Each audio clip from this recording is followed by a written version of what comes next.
I saw a squirrel running Hold through on. Renzo's beard one time. You saw a squirrel. Wow. He's got a nest in there. Yeah. No, he's like he's got to hide there from Tuvix.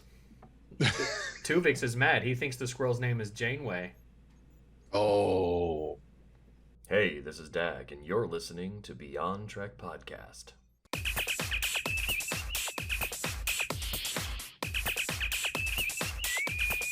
On a red alert. the trauma, bringing up old No, wounds. but honestly, Jay, if you didn't shave your head, where would your hairline be? Oh boy. Well, it would be like in the normal spot for the front, but there would be this kind of cup holder thing happening right here. Right in the middle. The Friar Tuck spot. Yeah, pretty much the Friar Tuck spot. It's like when Data was Friar Tuck, he had that bald spot shaved right around. Hey, Big J, guess who's back? Somebody, I'm not gonna say who, but you know who you are, if you're listening, took a tweet that I made from a couple of weeks ago and is starting to build a script around it.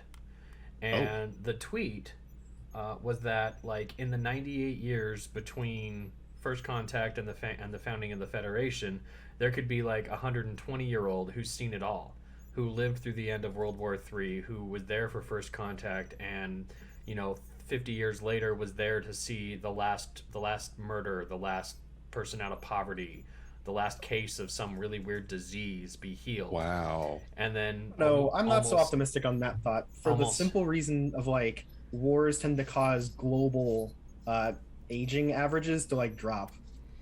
Okay, but I mean, there's always. But yeah, there might be one. There can There always might be be one. one person. I mean, we had, what was it? Television came about, and they were able to interview the last eyewitness to Abraham Lincoln's shooting. Oh wow, Like, Jesus. he was like 105 or something like that. It's possible. There is today a widow of the last Confederate soldier, No way. or the last Union soldier. Because the Union soldier, basically because they got military pensions, they would marry very young. And so he was like in his 80s in 1940 or something like that, 1930, and Wow. married like an 18-year-old. What? And she's What like the- almost 100 now. I mean, it's kind of Jesus. crazy, right? So, like, James Buchanan was the 15th president of the United States. Yeah. He had two grandsons, not great grandsons, but grandsons that were still alive in 2012. Hmm. I think one of them's still Oh. alive today. I think so. Yeah. So So longevity can happen. yeah. Oh no, well, John that- Tyler, not Buchanan. Yeah, John Tyler. it's because Tyler had a kid at like 89, and then that kid had another kid at like 80. So And that's you how know, you stretch it out. grand total of 160 years, and you end up with a kid today who's 80, because he was born back in 1960, the year before Right. his dad died, and his dad was born in 1880.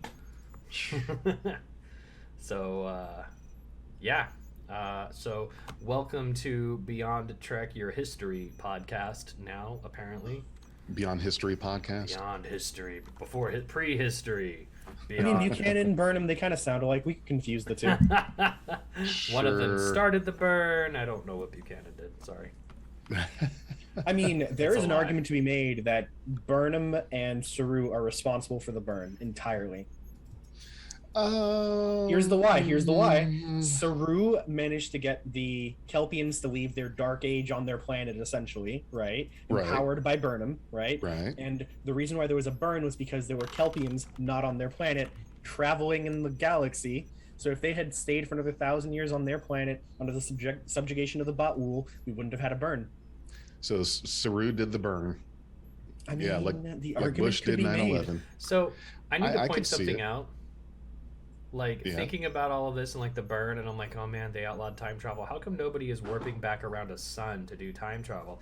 And it dawns on me, in every single instance in Star Trek in which a starship warps around the sun to time travel, Spock is aboard that ship. Yep. Every single time.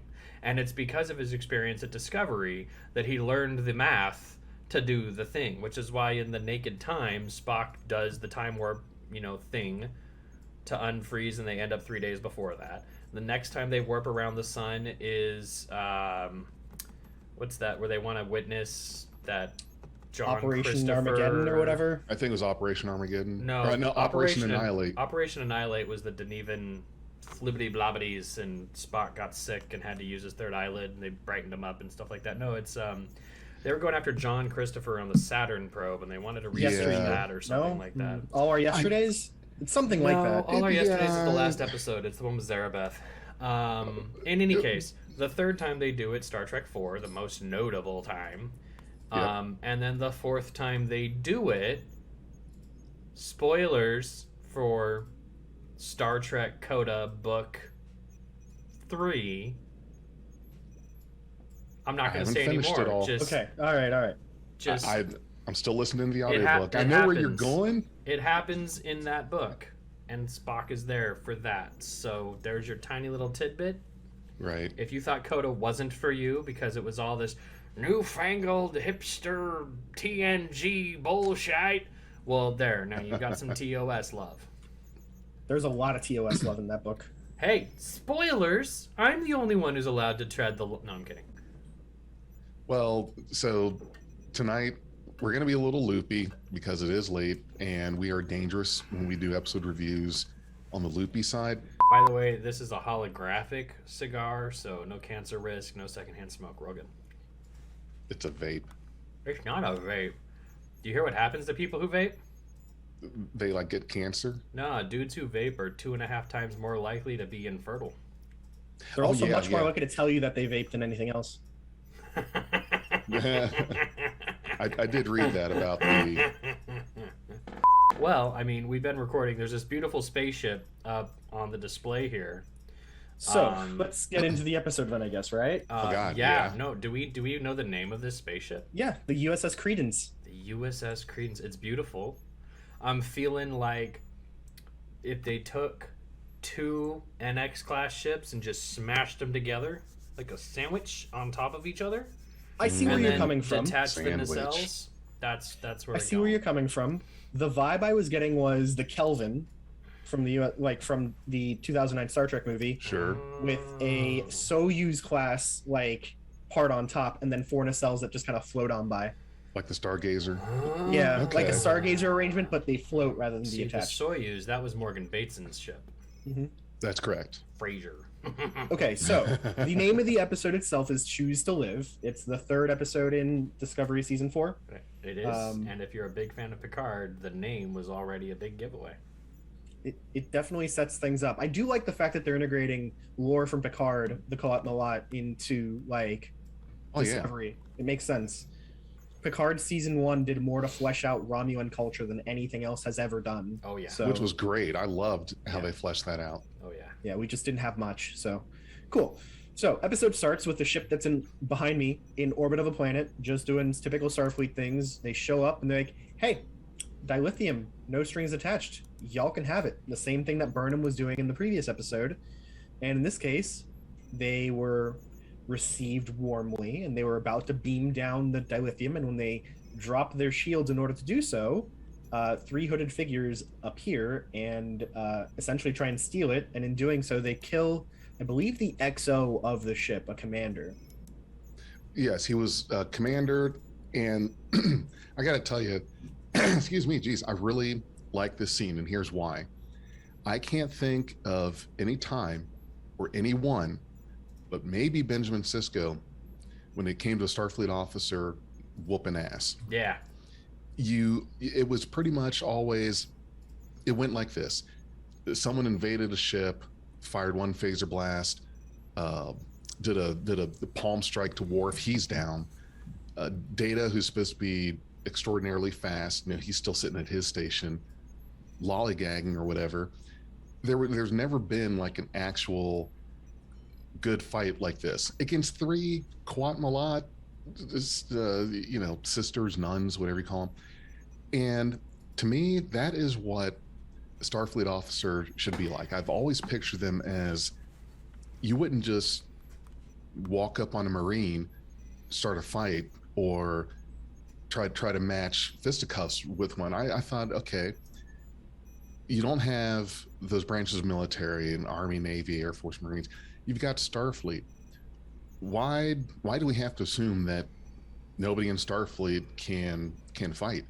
This guy did what I've always wanted to see a Starfleet officer do: is you beam onto my ship, oh hell no, and just start kicking ass and So fighting it's definitely well. not the first time we've seen this, right? Like we saw the Cerritos repel borders in the first season, and they had like the all-on, everybody's grabbing phaser rifles and doing it.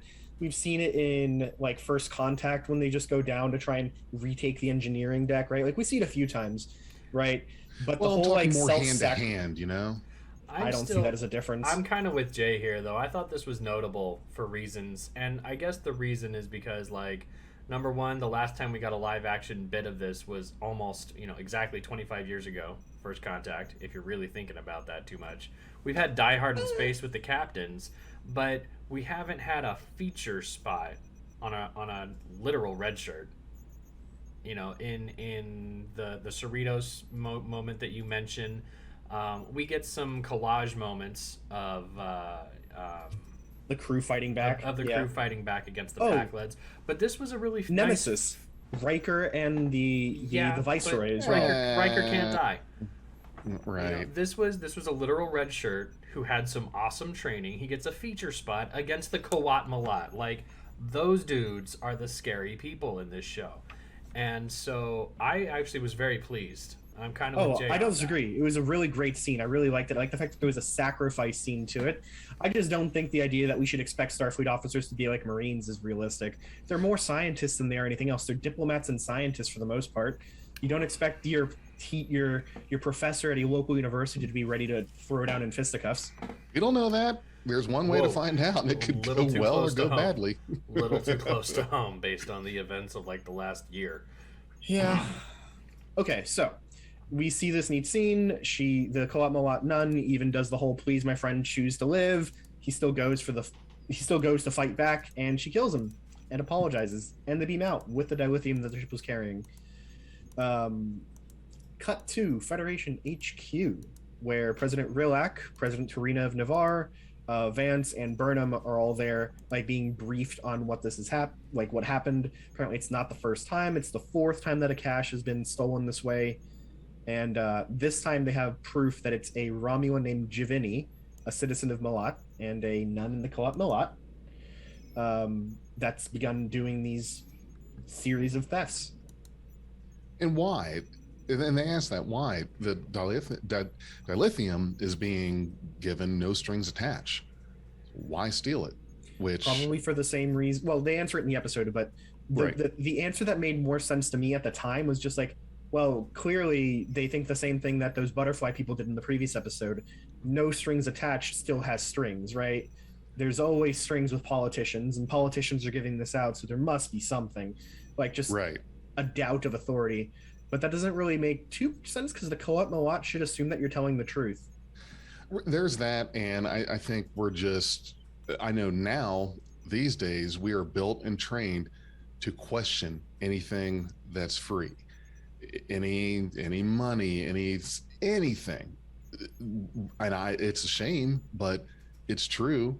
And that's probably the same thing that's translated to this situation, because even though the Federation has always been, on the most part, very benevolent, there is something tied to it. It's not going to be probably nefarious or evil, but there's going to be, they want you to join their club, or they want to trade for resources. It's just growing. Yeah, it's the whole Insidious. Garrick and Quark discussion about the Federation for sure.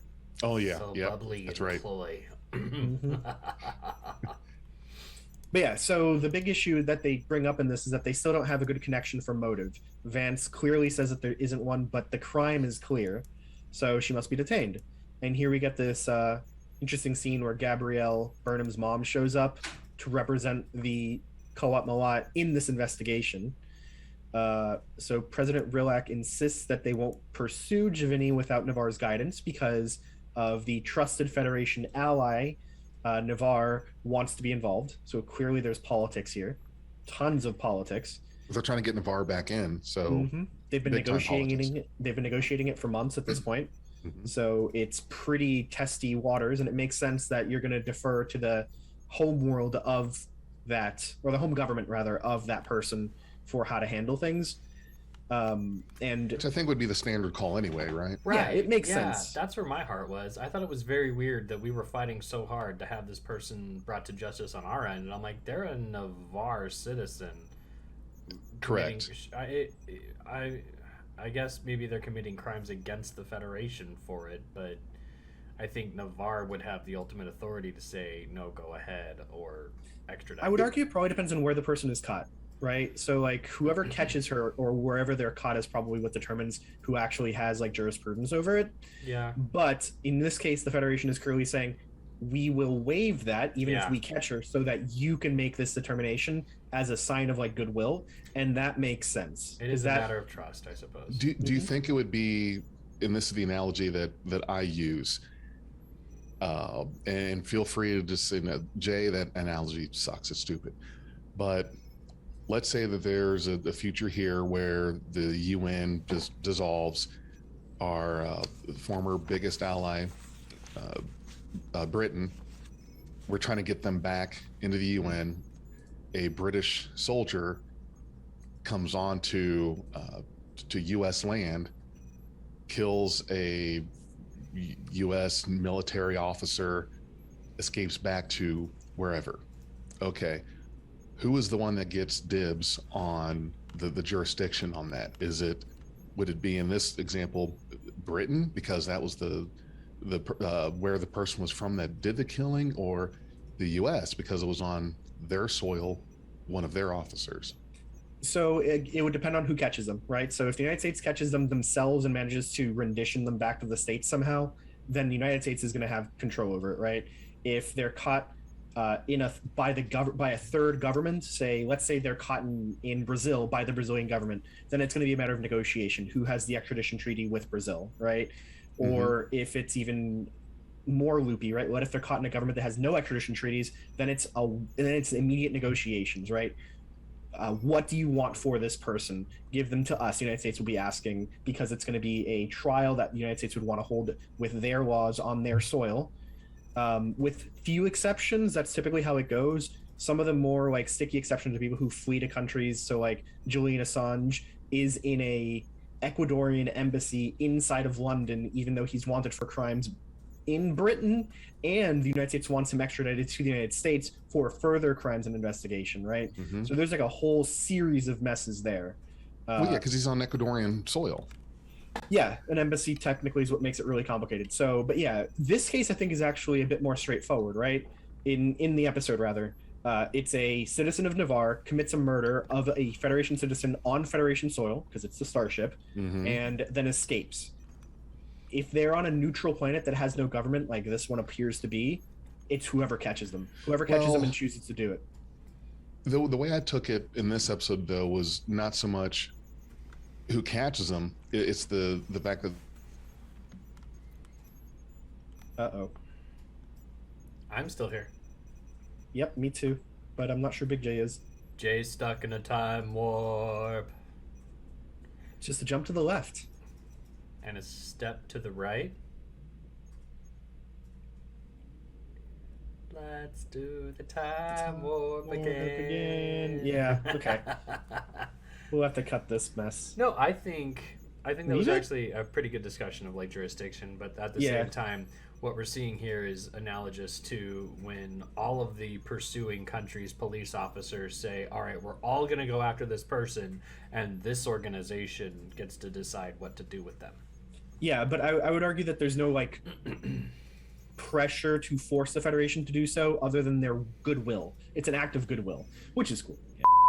But yeah, no, Big J, we were just catching up on the fact that the only point that really matters here is that there's definitely no obligation for the Federation to like give them this. It's like an act of goodwill. It's a good call in this case. I don't think that it's a mystery why they did it, and if Burnham really has a problem with it, that's just Burnham being particularly stubborn about it. It makes sense to do this. So typically it would have been a race. Who can get to him first? Okay. I understand. Yeah, like I can't imagine that if the Navarian government caught Giovanni first, that they would give them to the Federation. Can't Right. imagine that would ever happen. Conversely, under normal circumstances, I can't imagine that the Federation would hand over a criminal that they caught that killed one of their own officers back to their home government without first facing justice locally. So Right. it's just goodwill, and it makes sense. So okay, let's move on a bit. All right. So the other thing that comes up during this conversation is the fact that Stamets is going to be working with the Navarre Science Institute to confirm his findings regarding the DMA, the dark matter anomaly, that is causing all of the headaches and destroyed Quajon. So Did you guys have any? The Navarre Science Institute or Academy? I thought it was. I thought it was Institute. Okay. Yeah, because cool. these don't look like. My brain was like the NSA.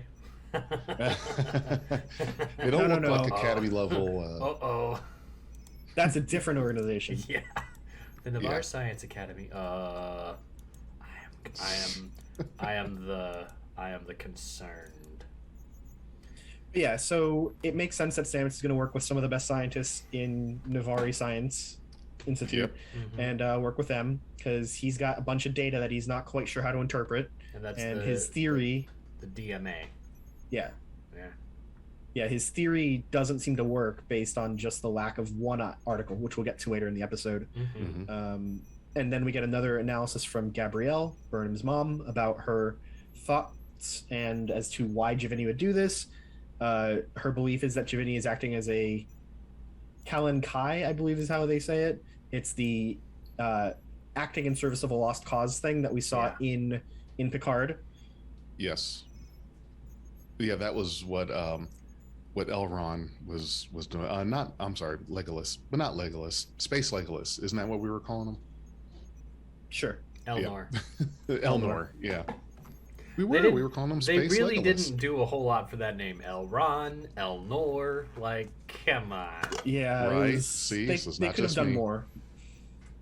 Anyways, so overall, seems like a pretty amiable discussion. The only person who seems remotely annoyed by the setup is just Burnham. So Burnham volunteers to be the one that works with the Kalat Malat to capture Giovanni. Very Burnham-esque. That all makes sense. After the big meeting, Gabrielle and Burnham have a good hug, which was nice. Definitely good to see that their relationship is continuing to be healthy. And then the president and Burnham have a quick, very frank discussion about like the importance of using the Kalat Malat to capture the Kalat Malat criminals, because Navarre is on the verge of rejoining the Federation. So this anomaly being the great threat that it is, we need the Navarre Science Institute to work with us, and this is the way to do it. Yeah. So Burnham seems to be impressed with this like frankness, so she goes off and does it. Yeah, I was just thinking about it. Like, I like how they're expanding the scope of the show to feature these other characters like Vance, the Kawat Malat, the president. That's where I'm getting the DS9 tingles. The DS9 had a lot of expanded recurring characters. They weren't in every episode, but DS9 also, their season scoped a full year versus these episodes, which feels like a season of 24. Oh, God. 24, yeah. Even though they make it clear though that there have been months that have passed since the beginning of the DMA stuff, so. Well, and the show's getting a lot better about having that.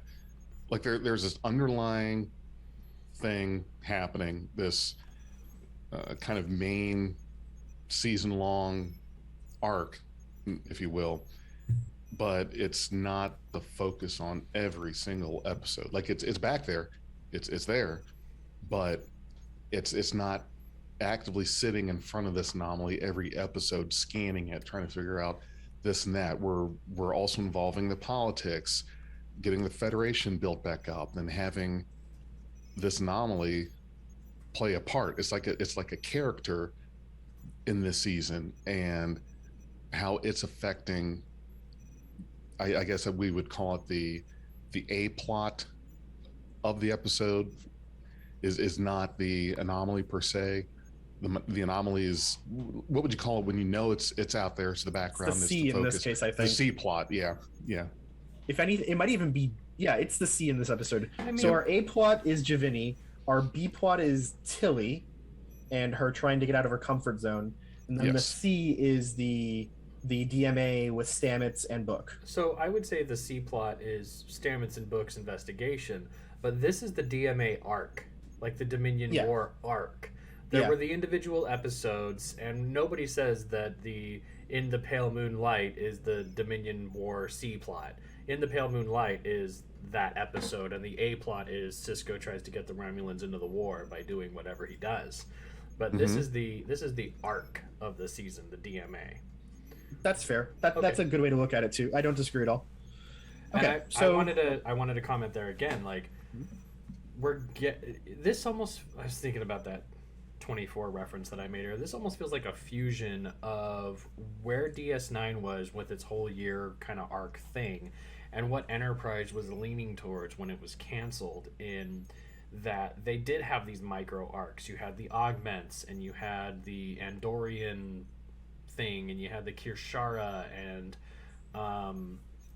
the Mirror Universe one, and the Klingon forehead thing. the Augments, yeah. the other Klingon forehead thing, where they were experimenting with the augments as opposed to the augments just being there.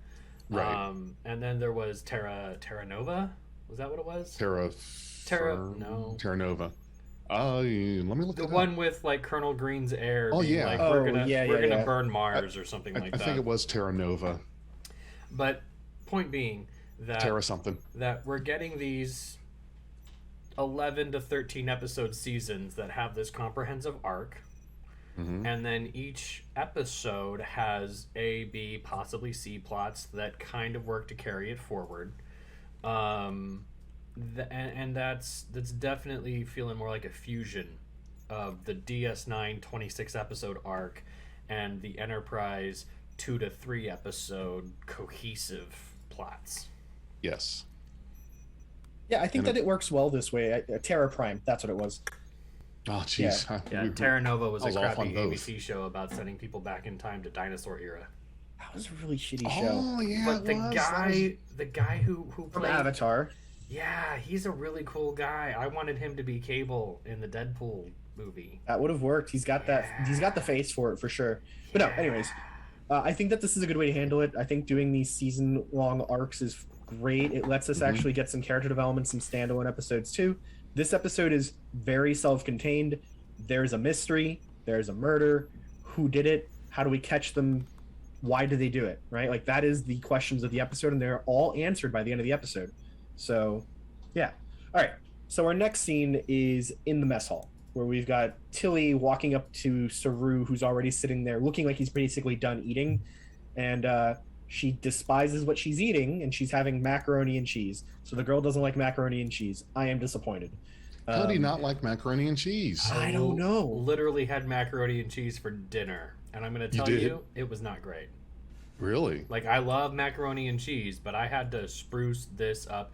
And let me tell you, dear audience member, as I segue into this, it should be a known fact that whatever prepared meal you buy from the store needs to be souped up, because everything caters to the bland palate. So if Yep. you're ever like, this thing that I bought, I hate it, spruce it up. Put the Yes. seasonings in there, fix that up, do like Papa Cisco, and make it a meal. Yeah. Back to you. Yeah, zhuzh up whatever you're having, right? You don't have to eat it bland as it was. Just zhuzh it up a little. Oh man, I put Well, the way- I put some campfire salt in there. I put some bacon Ooh. salt in there. I put some Oh. pepper on that, some sour cream, some Parmesan cheese, and Damn, it dude. was still terrible. So No. But at least you accept that there can be good macaroni and cheeses, right? Because it seems like Oh. Tilly doesn't agree. no, I definitely agree. But Tilly just doesn't like cheese. How do you It's not like so cheese? weird. That's So my sister doesn't sacrilege. like cheese, which is fine. that's sacrilege. No, it's Jeez. it's only sacrilege if you're like, man, that's a waste of cheese. But if you think about it as these people have a genetic sacrifice button for the rest of us to benefit, then it's So okay. that they can kill us by stopping our own hearts. That is why we need Starfleet healthcare. That's true. All right, so the reason why she's having this food that she clearly dislikes and she's like going at it is because she mentions that Dr. Culber has been getting her to try new things that are outside of her comfort zone. So Right. like sleeping with her pillow at the other side of the bed, taking the long way to the bridge, really trivial little things. I cannot, categorically, cannot sleep on the other side of the bed. I have my side, like my side. I try to go sleep on the other side, then it just feels like it would ruin my day. That routine you break. It's kind of like sitting in the same chair in the break room at work every day. It's your chair, that's your spot, that's your routine. I don't know. To me, I get trying to get out of your comfort zone, but I'll try that. I'll try that tonight. I'll try sleeping on the other end of the bed, and You can do it, Big J. if I you have guys faith in never if you guys never hear from me again, I died. I mean, if you have a twin extra large, there really isn't another side. Yeah. Right, because a guy my size is in the twin extra large. Okay. Come on. So let's not body shame. I wasn't So- trying. I wasn't even going there. I was making fun about the size of the bed because I had a twin extra large in college, and there's just no other side to a twin extra large. True. All right. So Tilly then brings up the fact that she wants to help Saru water his plants or something else that's just totally not in her wheelhouse. Saru seems a little apprehensive about it until she explains more about why she wants to do it. And he essentially agrees to let her do it. He's in a bit of a rush because he wants to go have a council meeting with the other Kaminar council members. And this is meaningfully unusual, is how he describes it. But he warns her not to touch the swamp kelp because it's in bloom. And then when she asked why not, his answer is you're better off not knowing. Just don't touch it.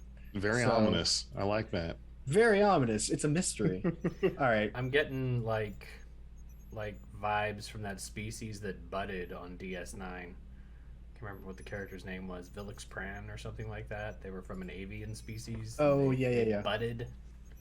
Vilix Pran's having another round. Oh, is he budding again? Yeah, it's his third time this year. I'm like, wow.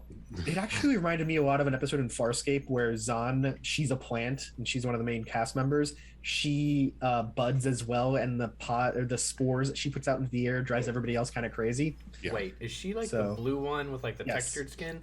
I Yes. just saw a picture of her today on Twitter that talked about how she was her makeup was designed to make her give her like orchid vibes. Mm-hmm.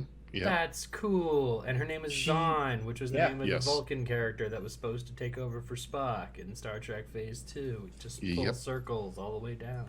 Yep. Nope. But she's legitimately a plant. Like in the show's like explanation and the lore of the show, she is a botanical creature. So I am kind Groot. of like swamp kelp. Groot. Yeah. Yep. All right. So next scene is Burnham going down to engineering, where Stamets is examining equations and Booker is trying to help as well. Here's where we get the explanation about his DMA theory and what's wrong with his theory. So he's been on what he's calling a tachyon treasure hunt. He's trying to find any proof of tachyons being emitted from the DMA before it hit Quajon. This is also where they give it the name the DMA. But yeah. But they can't find it anywhere, and it's Did we a necessary define what DMA stands for? dark matter anomaly. Dark matter anomaly. Right. So there were 5 conditions that make a wormhole. He was able to find 4 out of those 5. Now, couldn't it stand to reason that it could be a wormhole with 4 of the conditions? I mean, why is it these 5 that are just ironclad? It has to be this, or it's not that. Hey, Big J, can you imagine a square for which one of the preconditions was not having 90-degree angles? A square. Okay. Yeah. No, that's no such thing. Right, so that's the thing. The definition for a primordial wormhole requires there be tachyons. Okay. It might be something else, it's just not that. That's a good way to put it. I didn't think of it that way. Yeah, it's definitely wormhole science is definitely beyond the 3 of us in this room. Yeah. Especially fictional wormhole science. Science will say, okay, there could be the possibility that a wormhole could exist without tachyons. However, if every wormhole they've ever classified ever has shown a preponderance of tachyons, it makes sense they would continue to look for tachyons. And if it's the science is defined to the degree that, like, again, like Renzo said, like, there's no such thing as a square without 90-degree angles. It is the definition of a square to Right. have that characteristic. If it didn't have that characteristic, you would not have a square. You could have a trapezoid. You could have whatever the hell you want. It's just not. I'm willing Square. to ride. Square. Right. I'm willing to ride with Stamets on this, Okay. and I'm willing to ride with, as we'll find out towards the end of the episode, Tarina. Well said. Yeah. Yep. So here he discusses that he wants to go present all of his findings to the Navarre Science Institute. Maybe they can find something in the data that he hasn't seen because his tachyon treasure hunt just hasn't been working out. And Booker is the question, though. Stamets is afraid to bring him along on this mission because he doesn't want to hurt him further, because they're going to talk about the destruction of his homeworld in clinical detail, right? And that might be a bit traumatic. Yeah. Booker is very sure he can handle it. He wants to help in any way, right? Like, he's a man on a mission. He's clearly damaged, but he wants to be doing something rather than sitting by and waiting when letting others do it. It's better to stay busy, especially in a situation like that, because if you're not staying busy, not doing something, then you're sitting there in your own head, and that may not be the place to be at the time. It's hard, though. I'll get a little deep for a second. Okay. In trauma counseling, and I hope talking about traumas doesn't trigger the audience. So if so, trigger warning. We're going to be talking about trauma in general. Mm-hmm. In trauma counseling, sometimes you get to a point where you have been searching for the root of the problem for so long that you have to step back and say, I can't find it. And the behaviors that I have because of whatever happened are still harmful towards me and or others. And I just need to focus on the behaviors now and not finding the root of the trauma.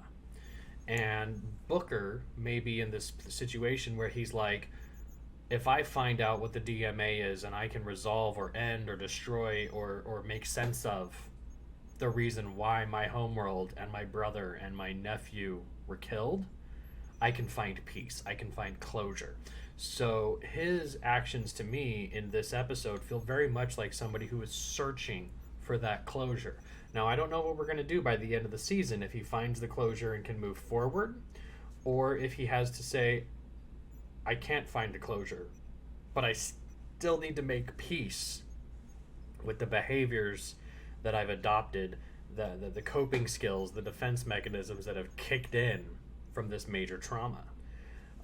So that's the ride I'm on with Book. Okay. So just my own personal experience on this one. This was almost 10 years ago or so, but I was on my way to work, and I got a phone call from my mom telling me that my childhood dog had died overnight. And I was pretty heartbroken. I was pretty sad. I get to work, and I'm like, I'm just going to work through it. It'll be fine. I was working at Best Buy at the time. I was working Geek Squad of all things. So it was, it's fine. I figured I could just work on laptops, fix things the whole day. I wouldn't really have to look at people very much. It was going to be fine. It was all good. I make it through about an hour of that shift, and I see somebody come in with a service animal that was completely unlike my dog's breed. Looked nothing like Becky in the slightest, but just a dog. And ugly crying started and would not stop. I was like dripping tears while trying to set up laptops and stuff. My boss just comes over and goes, "No, Renzo, just go home. It's fine. Just go home. It's okay. Go cry this out. You'll be fine." Oh man. And I was broken that day, but I totally get the desire to try and want to like work through some personal loss, but sometimes maybe take some time to like recover your sensibilities a little bit before. And it doesn't look like Booker's given himself any time to really settle this down, though we'll see that changes a little bit by the end of the episode because he gets a helping hand. Here's another thing that I think is that guys tend to I'm Italian. I speak with my hands. No, I'm not Italian. But guys tend to go on the side of fixing things. I want to fix something. If there's a problem, I need to fix it. Honey, how's your day? Oh, it's shitty. Here's how we fix it. We do that. Not so much listeners. Like, we're not looking for you to always have a fix or a solution, but that's just how we think. And it's just how we're learned, how we're trained. I don't know why it is, but we're fixers. So instead of him really thinking about anything else or his own understanding or closure, he's on that fixing side. I need to find the thing and destroy it. It's something to fix, which, and I really think that his therapy or / counseling should really focus on that. I think it would need to focus on that. It would definitely need to. This is not a situation where there needs to be a fix for something. I'm guilty of it. I'm a fixer. You come at me with a problem or whatever, and you might just want me to listen to you, but I'm going to fix it. Okay, how do I fix this? It's just a mode you fall into. It's definitely one of the hard things about being a fixer or a helper and being like, oh, you have a problem? Cool. How can I fix it? How can I help it? And it goes right over your head that it's like, no, this person just needs to talk. Just go into the mode and wait for them to ask, or when they've done shared and you have empathized with them, then say, something along the lines of, would you like any advice? And if they're okay with it, then you can ease into the fixing, helping role. But that's been my experience. And yeah, you're totally right. And I'm definitely with Big J on this one. Whenever somebody comes to me with problems, my first thought is, okay, but did you try this? Oh, have you heard about this? Right. Why don't we do this other thing instead, right? Like, just trying to offer solutions. It's just my mode. And so I have to struggle to empathize more. For someone who's struggling on their own, who's looking for the empathy and the quality time moment, a fixer actually comes off as dismissive. Mm-hmm. Oh, you're trying to fix the problem. You want me to go away from you and do something else. And it's hard to recognize this person came to you out of a sense of vulnerability. They trust you. They appreciate your presence. They want the quality time. And if your response is, oh, well, why don't you just go XYZ? You've completely dismissed that vulnerability that you didn't even know was there, which is a hard thing to do for people who may need to get to that nitty-gritty on communication and approach and say, look, I need your time and I need your ear. Don't fix anything. Just listen. And it's hard to find a space for that. Yeah. It's like, oh, honey, your boss pissed you off today? I'll go kick his ass. That's the fix for that. But oh, so you don't want to hang out with me? You want to hang out with my boss instead? Are we going to choose violence? Is that what we're going to do today? We're going to choose violence? Choose to live. Fix a lot. All right, so let's go to the next scene, because this is another interesting one for us. I'm sure we'll discuss this a bit. Host body. Yeah, so we cut to our next scene in sickbay. This is the Soong type android golem body for Gray has been finished being completed. This 800-year-old technology. Yep, but it might work. So Guardian Z appears via hologram. Dr. Culber lets him know that all the preparations made. It's, a Zhantara unlike any other, but he's ready to try. And there's a very awkward conversation with Adira Tal acting as messenger between Gray and Z, where Tal does not directly relay what Gray is saying. They are bad at directly copying what somebody else told them to say. Very bad at it. It would drive a translator crazy. Yeah, it would. Here's my... I'm sorry. Go ahead. No, I was just going to say, so, otherwise it was a very interesting scene, but it drove me crazy every time Adira would not repeat what Gray had directly told them a second ago. Right, I think that's more of the writer's choice. Sure. It might have been more artistic for them to have Gray say it, look at Adira, look at the person, have them respond, look back at Adira, look to Gray, have Gray respond, just to have that sense that the words are coming from Gray but through Adira. Mm-hmm. Now, here's what I don't understand behind the whole science of the golem. I get what it's supposed to do. I understand this, the explanation of the science in Picard and how it worked. I get all that. It's basically you're transferring your essence, your mind, spirit, whatever it is, kind of like an advanced version of a Katra in a way, kind of like an avatar where you put the person on the bottom of the life tree or whatever and transfer, do a copy and paste or cut and paste to the other being, the golem, the avatar. This is what I don't quite get about this situation is that Gray was at this point incorporeal. That's what I'm not understanding, because the way I understand and see the science is that you have a body, a vessel, kind of like what happened with Picard. His body died, but there was still a body to transfer from. He wasn't just in the ether, in the air. How do you take that? For all intents and purposes, Adira was talking to a ghost. No, she was talking to an imaginary friend. Or Right, they were right. talking to an imaginary friend. I'm Sorry. gonna let Renzo handle this one. Yeah, they were talking to an imaginary friend, but they were not completely non-corporeal, because Gray may be non-corporeal, but Tall is very much corporeal, and Tall retains everything that made Gray Gray. But these Tall were was the symbiote.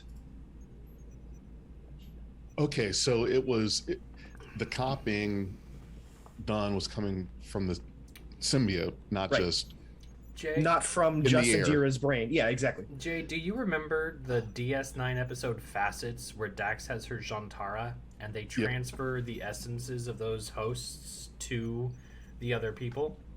yes. All they did was transfer a host essence to the golem. Okay. Very much like when Curzon and Odo shared a body, and then Curzon was like, Yes. fuck it, I ain't going back. You can't make me.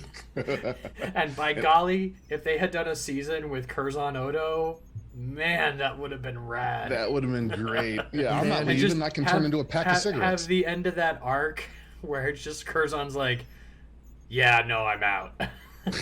No, Rene Auberjonois was so enjoying that too. Yes. He's loving that. It was great. Quark! And Alright, it just hits so him yeah. right on the head. That makes sense. I forgot about it being the Backed up in symbiote. Tall. Yeah. Yeah. That was the backup. Other than that, though, the scene itself is pretty sensible. The science is all made up and the numbers don't matter, but the explanation does have verisimilitude with what we know about these things in the past. So it works for me. Okay. Cool. And then at the end of the scene, they literally confirm that everybody has consent to do this, and then let us begin, and we'll cut to that next time. Effects question. Whenever Gray was talking, I felt like there was some kind of CG masking over their face. And I'm not sure if anybody else saw that or if it was just me. If you guys didn't see it, I don't want to waste time talking about it because my brain was playing tricks on me. But I didn't notice it, but I'm going to Okay. go look at the screenshots real quick, just out of curiosity. We're not talking Superman in Justice League airbrushing the mustache off of Henry Cavill. I didn't see something that distinct, nor had I heard anything on the internet. Because the internet aura is good at finding things out and pointing it out.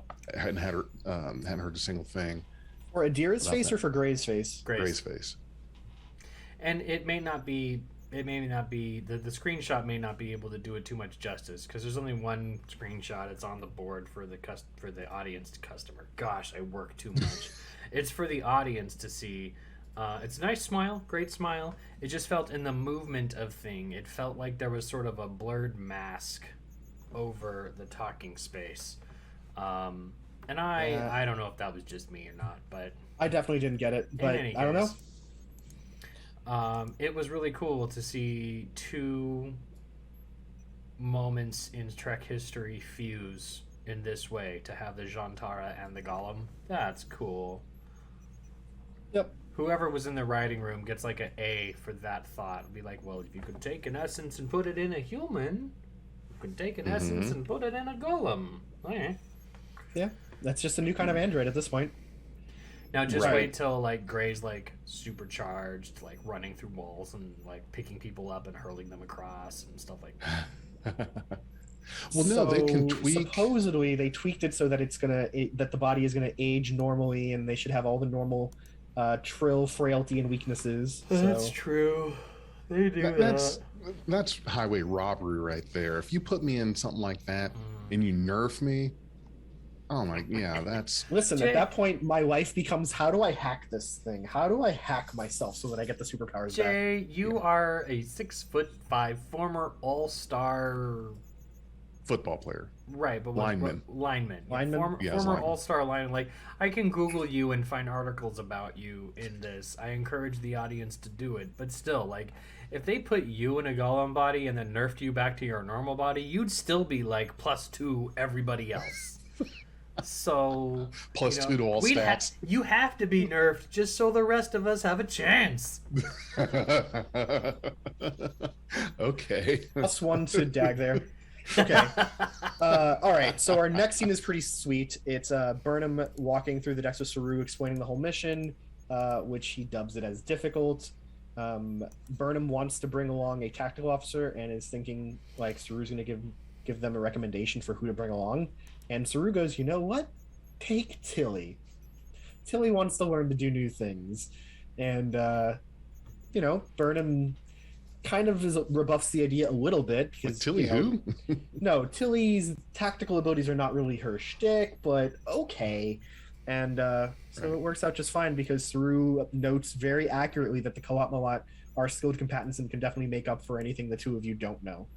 So we'll see how that turns out. They can fill the gaps. So yeah, if you're not an expert fighter, it's okay. We got it. We'll handle it. And Tilly has very good intuitive, like diplomatic skills, which might be of value because the Co-op Malat may not have that. Let them handle combat. You and Tilly can handle the diplomacy part of it. Correct. You got to play your part. Mm-hmm. So on to our next scene, continuation scene. We're on board Booker's ship now, and Tilly is like very excited for this mission. Like she sounds ecstatic about it, and then has to apologize to the Co-op Malat about sounding too excited that they're going to arrest their sister. So Yeah. And then doesn't the It's a- Co-op Malat respond with something like, you have taken my lack of enthusiasm as dismissal. Don't do that. Yeah. Or something like that. That was really cool. Yep, and then the whole absolute candor is explained, and Yeah, then she Tilly loved likes that. absolute candor. Oh, yeah. I do too. I find that refreshing. Remind you're me an of asshole. absolute candor. Just be Oh, completely true. Just be Right. completely honest. be No completely reason to asshole. sugarcoat That's things. the hardest thing to do. But then, like, being completely true, it's weird to be a super spy and still have to be honest. Like, Elnor, you remember in Picard when Elnor was, like, chasing the Romulans who were trying to kill Hugh, and, like, they're, like, busted in on 7 of 9, and he just drops down from the sky? He should have been like, all right, I'm up here. I'm gonna drop down on you and kill you all and save 7 of 9, and then still do it. That would have been more impressive. You know what? Like Klingons believe in honor, right? But Klingons still use cloaking devices and will do ambushes, Which right? is weird. Right. Yeah, that Is it is though? weird. It is. It's weird, sneaky. and it was a flip of the TOS aesthetic because at the time it was the Klingons that were like super sneaky, sneak around, and the Romulans who were like super honor, let's do this. Yeah. Yes. But yeah, I mean, okay, so not every species in the universe has to be like true to their word. No, it's I just took- their concepts of things may be different than ours, is what I was getting at, right? Like for a Klingon, honor doesn't necessarily mean giving them an equal chance. It just means that they had an equal chance. Had they been scanning, had they been looking for you, they might have caught you. But they weren't, so you get the jump on them kind of thing. Well, I take absolute candor not as an announcement of what you're going to do in an action. It's more like it's not, hey, I'm up here, I'm about to jump down on you guys. It's more of, I'm surrounded by assholes kind of thing. You know, it's being. You know, I was up here the whole time. They could have looked up before I dropped on them, but that's on them. Well, I would think in this case it's more something along the lines of when I drop down and kill them, I will make it clear that they know who it was that killed them, right? Like, it's not a sneak attack. They're going to see it was a co-op Malat that did it, and they will know why they got killed by the co-op Malat kind of thing. That's the candor. Yeah, you're in heaven. Like, they're not, sniping them from above, right? Like, yeah. it's my face is next to the blade. I need a parody where there's an Elnor rap, and then like the co-op Malat is like playing the Elnor rap on blast while like sneaking around doing stuff, and everyone's like, "What's that sound?" Like, "Oh no, it's a co-op Malat," and they're joking about it, and then they get killed. So we continue on a little bit in the scene where Gabrielle mentions and talks to Burnham about like Spock being accused of murder and how Burnham like fought because of her faith in his innocence. And that's not the same as Giovanni, according to Burnham. They argue back and forth a little bit, and Burnham finally confronts her mom to ask like, who is Giovanni to you? Like, why is this so personal for you?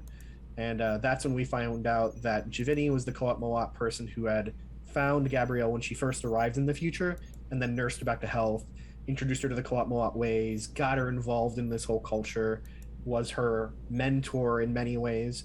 So that explains that. And we end the scene with this neat sort of realization that they're not going to be allowed to take their phasers with them according to co-op Malat rules, because phasers are sneak weapons. I don't know. Oh, screw that.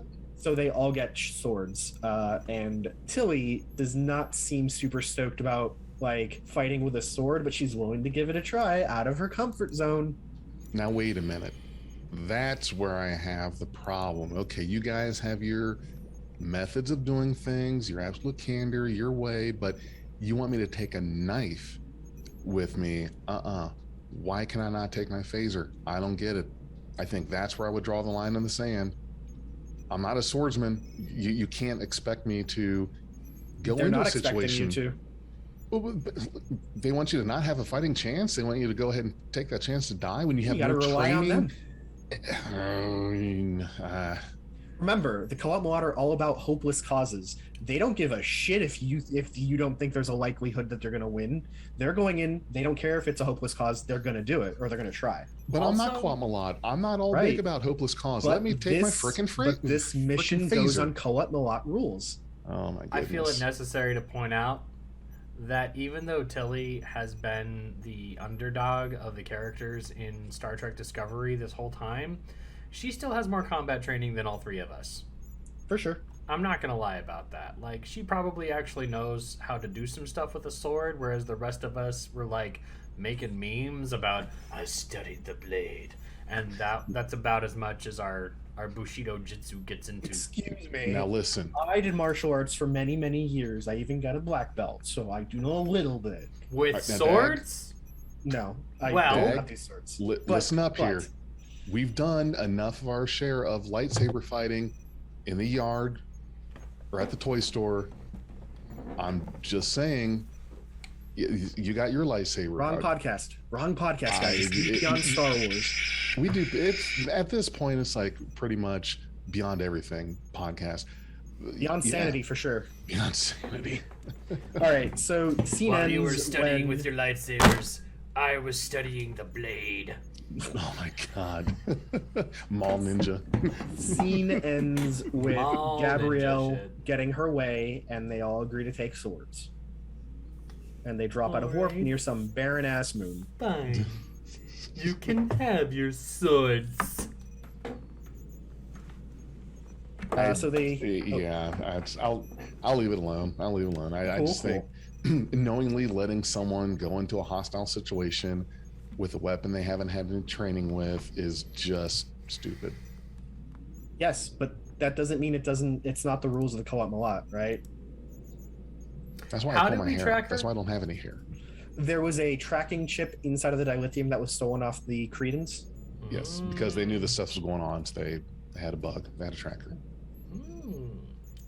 So they land on the moon, and Tilly reports not finding any life signs on the surface, but Burnham just flippantly goes, what about under the surface? Scan under the surface. And, that works because you got it in one. Is that a weird insight for you? It is, right? Like, that seems a little preternatural. Like, how... You just guessed that?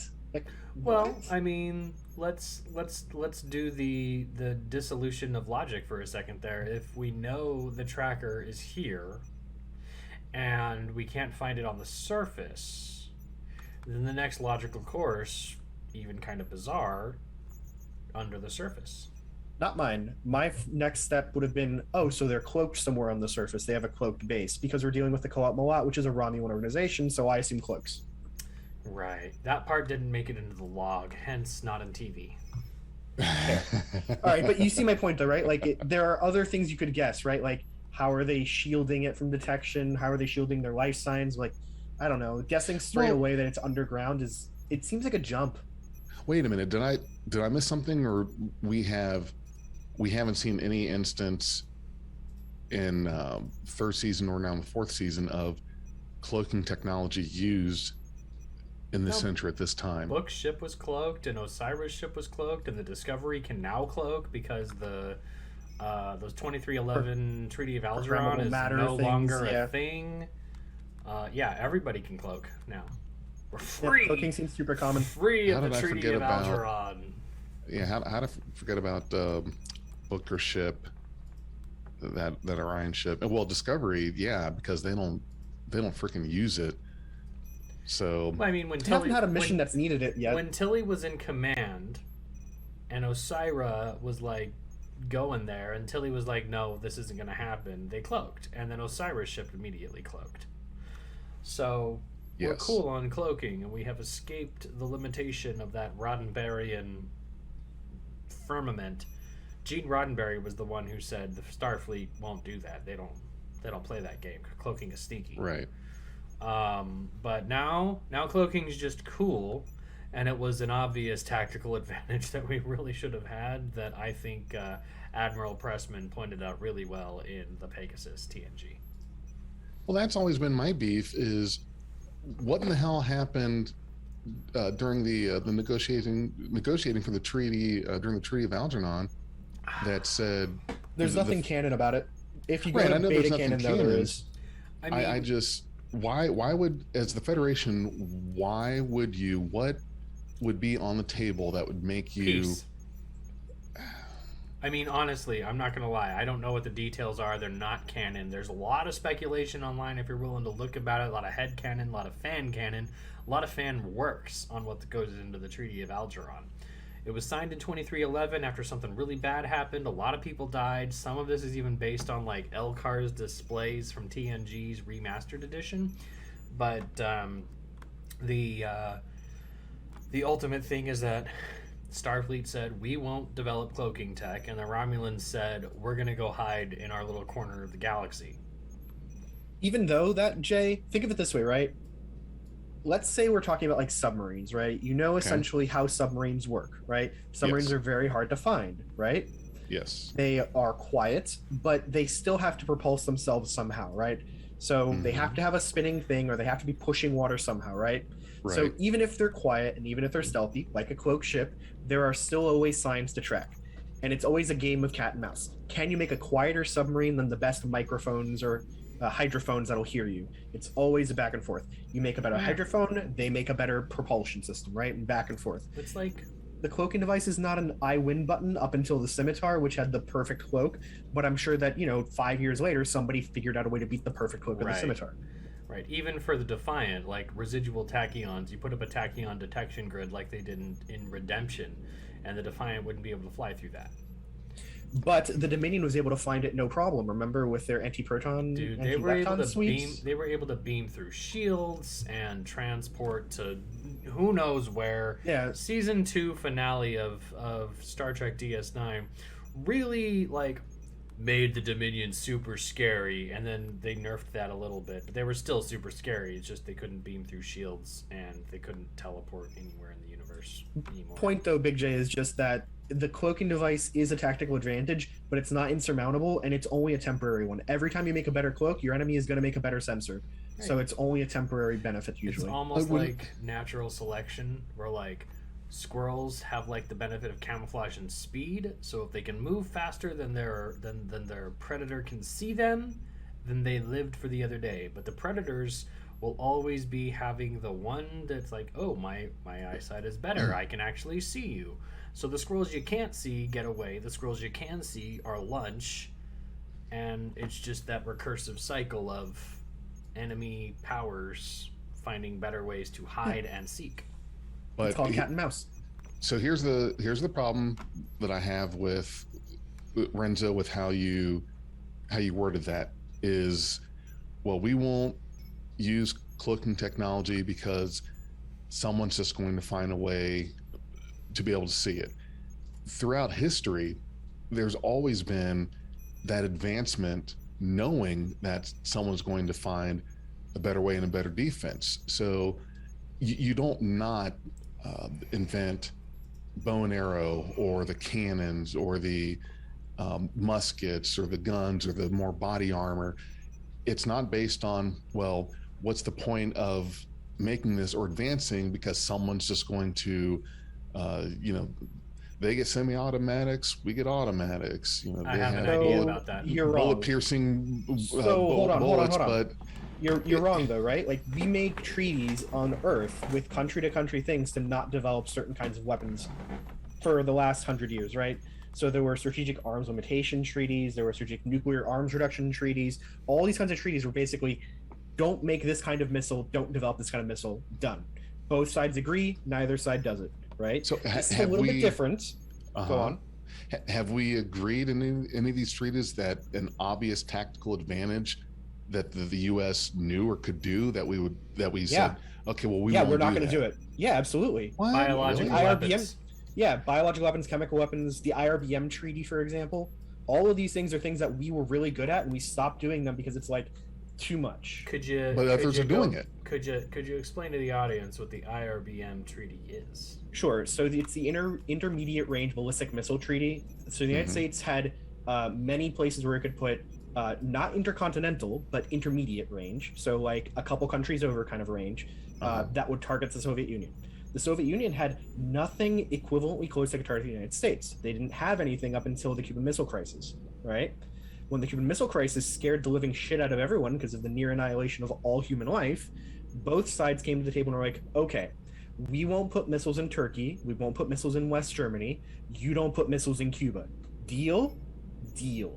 And the United States had better missiles than the Soviets at the time. We had more missiles than the Soviets at the time, but it didn't matter. The threat of anybody having them there was enough to potentially spark the war. Yeah. So, applying it to the Tomed incident and the Treaty of Algeron, right, there was a big incident, the Tomed incident, that led to the destruction of a Starfleet ship and hundreds of, maybe thousands of deaths. Again, numbers are hazy. I think it was something like 11,000 lives were lost. Yeah, it was big. But in order to prevent an escalation, the Federation goes, okay, you won't pursue conflict with the Federation, we won't pursue cloaking tech. You know we can do it. We've stolen them before. We've had this technology for many years. You know we can. And we know you want them. Cool. We want peace, you want cloaks. Right. We were both happy with this. And by 2311, we had already had 50 years to dissect the Romulan cloaking device that we stole in the Romulan episode of TOS. And we also had 30 years with the Klingon bird of prey that we stole and crashed into the Golden Gate Bridge, or into the water harbor. under it. Yeah. San Francisco Harbor. So we already had a ton of knowledge about how this stuff works, and we already knew that there were certain power requirements. For instance, you probably can't get a Klingon or a cloak to fire at the same time without a huge energy surplus that's detectable. At the time, they weren't able to do it, but it got figured out. Right, but we figured out how to counter it real quick. It's got remember, a tailpipe. actually, the Negvar had a problem with cloaking. Remember? They even mentioned it in Deep Space Nine that the Negvar was too big. The Regency 1, right, was too big for the cloaking devices that the Mirror Universe had. They could cloak every other ship, but the Negvar was too big. So there are definitely some limitations to cloaks. They're not perfect. The Negvar is smaller than the Scimitar, so let's just assume that the Romulans are better at cloaking than the Klingons. That's pretty common sense, right? And the scimitar was able to fire while cloaked, and we get maximum warp while cloaked, and have its shields up while cloaked. So that scimitar's cloak was overpowered and probably powered by the Thaleron generator or something. Yeah. But But that's one ship that was built to do one thing specifically well. That wasn't a repeatable process. Wasn't a repeatable process, and was also built on knowledge that was likely stolen from the last 100 so years of cloaking tech to be able to build one ship that could do it right. Right. It was a very limited kind of experiment for them. It was kind of like the Pegasus experiment, right? They only had the one. They only needed the one, but it was all that they had to do it, and then it got blown up. And even then, we found the weakness. If you have a telepath aboard, your cloak is dumb. As a reminder, though, we keep assuming that the Romulans are better at cloaking than Klingons, but the Klingons did figure out the cloaking while fire thing first. Right. Chang's Bird of Prey did do it almost 100 years before the Romulans did. Right. So that's still pretty impressive on both parts. But the Klingons were arrogant and were thinking, let's build one ship that can do it, kill you fast. And the Enterprise had enough defense mechanisms built in to be like, okay, they're trying to kill us fast, but they're traveling at impulse. We can track gaseous anomalies. They've got an exhaust pipe. Let's fire one torpedo right up their tailpipe. Boom. Well, remember what Valeris said. It was just the prototype. It was a prototype. Exactly. And they were arrogant because that prototype was built to hit, destroy. Yeah. It wasn't built against a Federation freighter, a Constitution class. So I just want to point out, for anybody who likes old Star Trek video games, play Star Trek Klingon Academy. It actually details the entire history of Chang getting this ship, what he did with it, who he murdered with it, and what the whole thing was used for. Great it's game. Really interesting. 100%. Great game. You know what's funny about that game? I got to tell you this real quick, and then maybe we'll be able to get back on track. So there's this mission in Klingon Academy where in the simulation you make like your final assault on Earth, and so you've got Earth there, you've got the moon, and there's this part where you actually have to chase after and destroy the Enterprise, right? So I'm playing this, and like the Enterprise is just flying around doing this stuff, like shit, I can't really get a lock on it. The damn ship flies into the moon, explodes. You got lucky. I had to fight Kirk and crew, and they were okay. So the way that the game made the crewing important here is repair times for abilities and ranges on abilities and accuracy for abilities. And the Enterprise, flawless on all parts. They never missed. They fired a torpedo backwards. It was going to hit you anyways. It was incredible. But yeah, that fight was tough. Scotty! The ship flying into the moon. You see Scotty coming to like the shuttle bay. He's like, "I've got a torpedo. Open the door." He just pushes it out. Klingon ship explodes. Well, who'd be responsible for that mishap? Would that be Sulu or Chekhov? No, Sulu's not on the ship because you fight the Excelsior in the previous mission. Remember? Sulu's Excelsior. Captain Sulu. Yep. So it's the unnamed red shirt driving. So let's get back to the episode. Back to where we left off with Burnham's very stretch of a logical leap to scan underground. Mm-hmm. And that's how we got to where we are from that. Oh my god! That's how we got to where we are. So they're scanning, and Tilly discovers that there was a cavity directly beneath the ship with an atmosphere inside, but there's no life signs there. But they do find the tracker. Just then, Javini and a couple mercenaries, three of Javini's mercenaries beam aboard Book ship, and they start fighting. They very quickly kill the Kelp Malat sister that is there with Burnham and Gabrielle. She is very quickly ended. Burnham, Tilly, and Gabrielle all fight well. They actually work as a team pretty well and disable or kill the other three. So it actually worked out pretty well. At one point, they get the whole choose to live thing again, and they towards the end of it, Javini teleports aboard, disturbed by seeing all the dead, and she tells them choose to live, go away, essentially, don't follow us. That's never going to happen. Yeah, and she's like, if you follow me, you forfeit your life.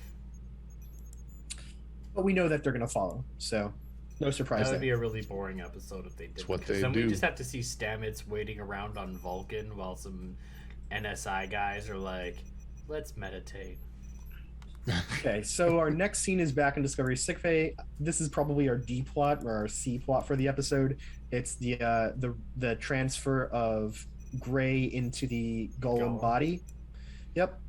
Adira is clearly upset. Adira can't see Gray, can't hear Gray. Adira is concerned. Did you notice a thing? Which thing?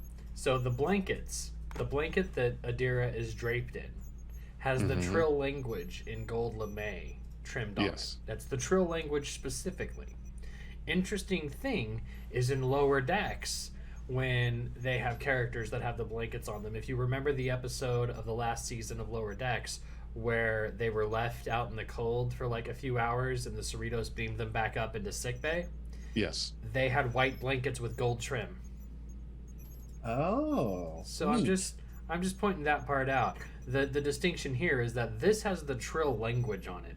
And I would love if Gach Yogi on Twitter deciphered the language here, because Gach Yogi is wild about these little details. Really? Okay, yeah. So the linguist.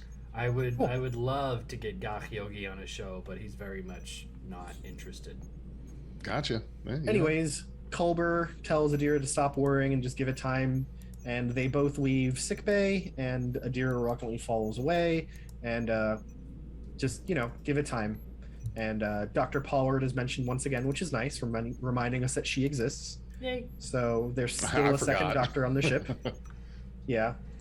I think she might even still technically be the CMO, but it's never been really clear. It must have been really cool to be Ian Alexander in this scene where it's like, wait, you just want me to lay here with my eyes closed? Right. I'm taking a nap. But you're still paying me, right? Right. LeVar Burton was No. I sat asleep. in the chair. I did the blue hair. I did the little things on my face. I got the clothes on. You're paying me. Well, LeVar Burton was known to fall asleep sometimes, sitting there in between scenes, whatever, with his visor on. Like in that episode of Parallels where he's laying there on the bed with a little gold lame square on his crotch. I'd be freezing. Real quick. Cold. You know what they did to him one time? So they were shooting a scene in the conference room, right? And someone noticed LeVar fell asleep again. Well, everyone left, snuck quietly out of the room. So he wakes up and it's like he's alone. There's no one in there. I thought it was funny. Yeah, but... No, I'm laughing. That is really cool. That sounds like something I'd be like, shh, let's go. I think that's an appropriate way to mess with your coworkers, right? Somebody dozes off, no need to do like loud screaming in their ears or anything. Just leave them there. Right, and it's just like the definition of a prank is that everybody laughs. Mm-hmm. Yeah. And if I fell asleep in an office call and everybody left, I'd be like, ha ha ha, okay, sorry. How disorienting would it be when you wake back up and the cubicles are all empty? All right, so next scene is going back to the planet, the moon with Burnham and Tilly. They are beamed down to a giant cavernous chamber. We get the wonders of like, is this from a lost civilization? Maybe it's a mausoleum. Maybe it's like a museum, right? And they start looking at these organic pods that are several centuries old, maybe more. Did anybody else get Yonata vibes? I got strong vibes about Alien. Like the original Alien. So the original Alien, but do you remember the Yonata from TOS? Yeah, it was, the world is hollow. It was an asteroid that had people who lived in the middle of it, and I was like, are they gonna do Yonata here, or are they gonna do Fusarius? If you remember the Fusarius from the Fusarius, the Corbomite maneuver. Mm-hmm. I was very much like, are we gonna see like First Federation guys? That would be really cool, but it would be okay. Yeah, that was one with Ron Howard's brother. I just want some Tranya. I want more Tranya. I want 32nd century Tranya. That's what I want. Maybe it'll be green this time. No, that's Aldebaran whiskey. All right, so they find some evidence of grave robbing inside of this chamber. Yeah. And they find Giovanni's cloak draped over a dead alien. They scan it. They don't recognize the species. The database has nothing. They don't have a clue what the hell it is. And they start trying to come up with ideas like, is Giovanni trying to like steal from these people? Did Javini kill this person? Why did she leave her cloak on it? Did this alien mean something to Javini? Like, what the hell is going on here? And Gabrielle counters that specifically Javini would not draw against these people, or wouldn't draw against us if it wasn't for a good reason, if she didn't feel threatened. I have a question. Yeah. The alien species in the Voyager episode with the dinosaurs, the Pachycephalosaurus that had evolved, the Voth, right? Yeah. I got Voth vibes from these guys because they have the little like orb bony features on the sides of their face, and I was like, 1,000 extra years probably wouldn't do much for a species that has evolved into a humanoidish form over 65 million years. Right. But I just kind of felt like Voth ancestors. So like maybe the Voth split off in multiple clades over the course of their migration to the Delta Quadrant. Wrong number of limbs, though. These are Bronians, Arbonians, or whatever, have 2 sets of arms on either side. The Voth were 65 million years of evolution. Get Pachycephalosaur, they just land on another planet that requires 2 hands. You got like a mutation that's like, my 2 hands are gonna help us out a lot better, and then poof, that dude gets all the tang. All right. But just so you know, they're described as an insectoid species, whereas the Voth were very explicitly reptiloid. No, Yes. you're not wrong. Okay, I take it back. It was good though. No, it's not bad. I thought you were gonna go with like the whole feel of like the Voth city ship on the inside where it held Voyager, being kind of like this cavern where they're all just kind of hanging out. Because I can see that, but Nah, I was just going with like the sort of scaly, bony aspect. Yeah. scaly, that's bony cool. aspects. So like Cardassians? Are we making fun of the president? No. I've got a hotline. She's half. Don't make Cardassian. me call her. We don't know if it's half, but she's at least part. I But got yeah, her on speed dial. I like her. I like her a lot. Thanks, Anyways, got her on the banana. Okay, phone. okay. going back to the episode. No, Oh. just super segue for 1 sec. Yes or no, with no qualifying evidence or other information, just yes or no. Do you think right now, based on what you know from all the episodes that you've seen so far, literally yes or no, don't say anything else, is the president gonna be a bad guy by the end of the season? Jay. Hold on, you froze up like right as you were starting to. Are you asking, is the president going to end up being a bad guy at the end of the season? Yes. Okay. Yes. Yes. Jay says yes. Renzo? I say no. Okay. All right. But you know why? You already know why I say. We're yes. not going to talk about it. I said no. No, no. Okay. No Okay, elucidation. Just Okay. yes or no. Yes. Back to the episode. Wait. Okay. No, you don't get to ask that and not answer the question yourself either. You can't put both of us in like the scopes and you don't answer. My rules, my game. All right. All right. Do My I question, my rules. do I think the president is going to be bad by the end of the season? Yes. Do I hope so? No. Cool. All right. So finishing off this scene, so the Gabrielle counters that Javini wouldn't do this without a good reason, essentially, a very good reason, and Burnham responds with reasons don't matter, essentially, right? Like what she did matters. She killed a Starfleet officer. That's the thing we need to figure out, right? Like that's what we need to make sure is righted, the wrong that's righted.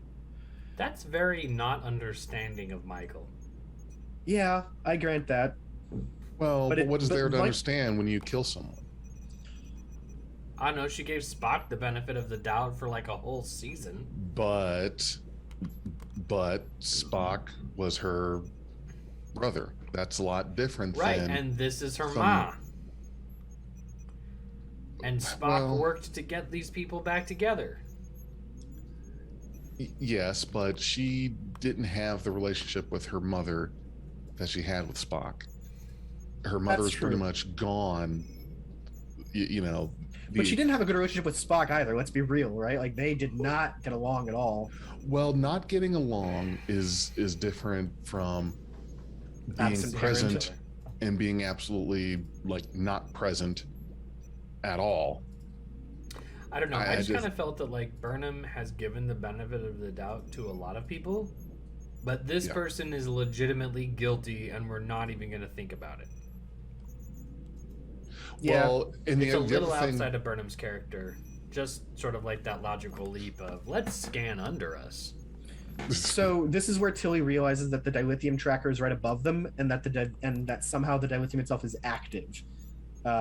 So that's where Tilly makes the pronouncement that they're not inside of a moon; they're inside of a massive starship, and Giovanni just activated it. So they go find a turbolift. Whoops.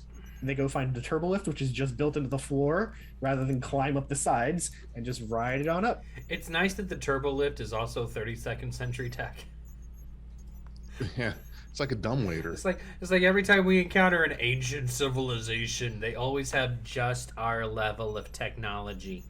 Just Well, you enough. can't improve an elevator that much more, right? It goes up, it goes down. I What do you want? mean, I thought Picard had it really well, where you just walk into a doorway and appear somewhere else. Why do I need an elevator when I can just teleport to the top? You want my atoms scattered all over space, boy? I don't see no medical badge on your chest, boy, but you sound like a doctor.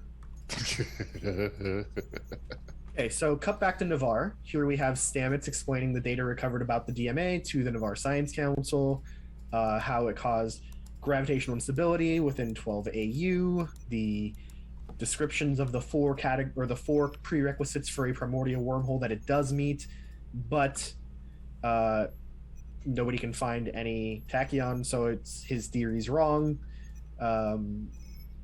He presents some more evidence, and they all go into like a meditative trance, which clearly annoys the ever-loving shit out of Stamets, because he keeps talking to them while they're trying to meditate, being like, "Are we gonna work? Hello? And There's Tarina, no time for a nap or a seance. Wake Yeah. the fuck I'd up. like to believe that they were having in a telepathic trance with each other.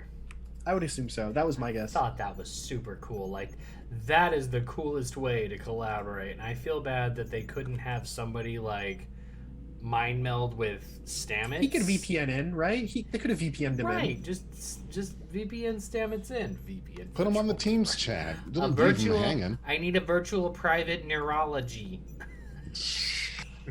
So Booker stands on the sidelines, gazing at the desert, like just looking out into the expanse, right? Which is very pretty. It was really nice to see Vulcan again after it being destroyed a couple times. What do you think about the geology or the archaeology of this place? I thought it was really cool. Loved. Yeah, Thought it it was looked cool. like it was a newish building, which is something we don't see much of Vulcan on. Like it looked like it was a merging of Vulcan aesthetic and Romulan aesthetic, so I liked it. Yeah, and it's like our fourth Vulcan fountain Mhm. in Star Trek. Many fountains. You know what I was just thinking? In any of the times that we had seen Vulcan in any series, it almost kind of came off as not technologically advanced at all. Disagree. When we see it in Really? Enterprise, there's a big city there. When we see it in yesteryear in TAS, there's a massive city inside of like a caldera.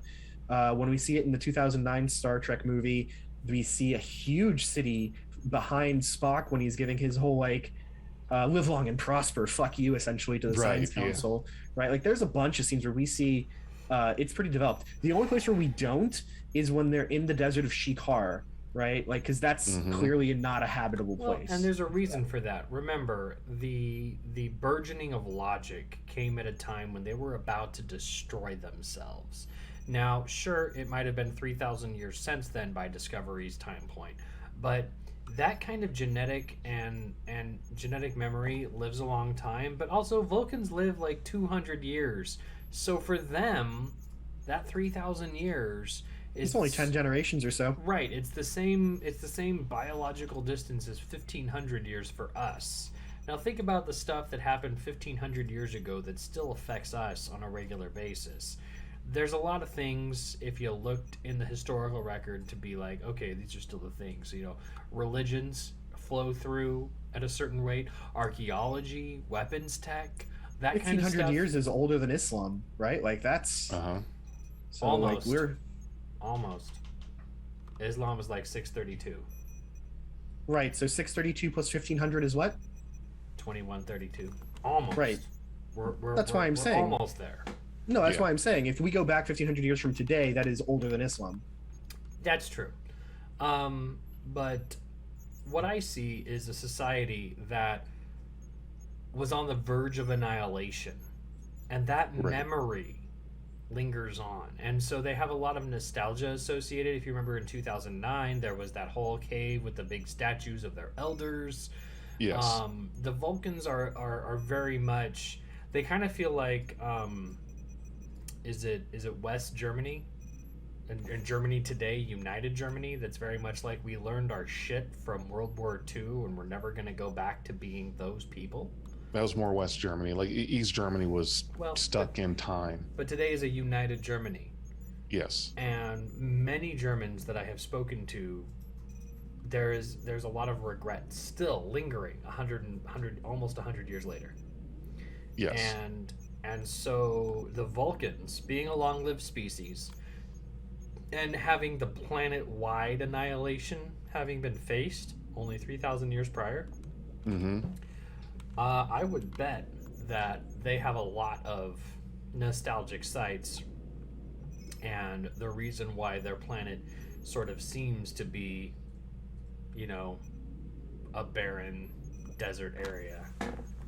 Well, I'm sure that they did a lot of damage to it, like physically, like with the war itself. But yeah, I feel like there are definitely some things that Vulcans will preserve. So like the temples, where Spock has his wedding duel in Amok Time, like all those are things that are historical that they're not going to build up a city around. I'm almost betting that they named an expanse of the wastes after Archer for being the first person to host Surax Katra in, at the time, what was it, almost 2,000 years? Yeah, all that makes sense, right? But they do definitely have very advanced, very nice cities too that we've seen here and there.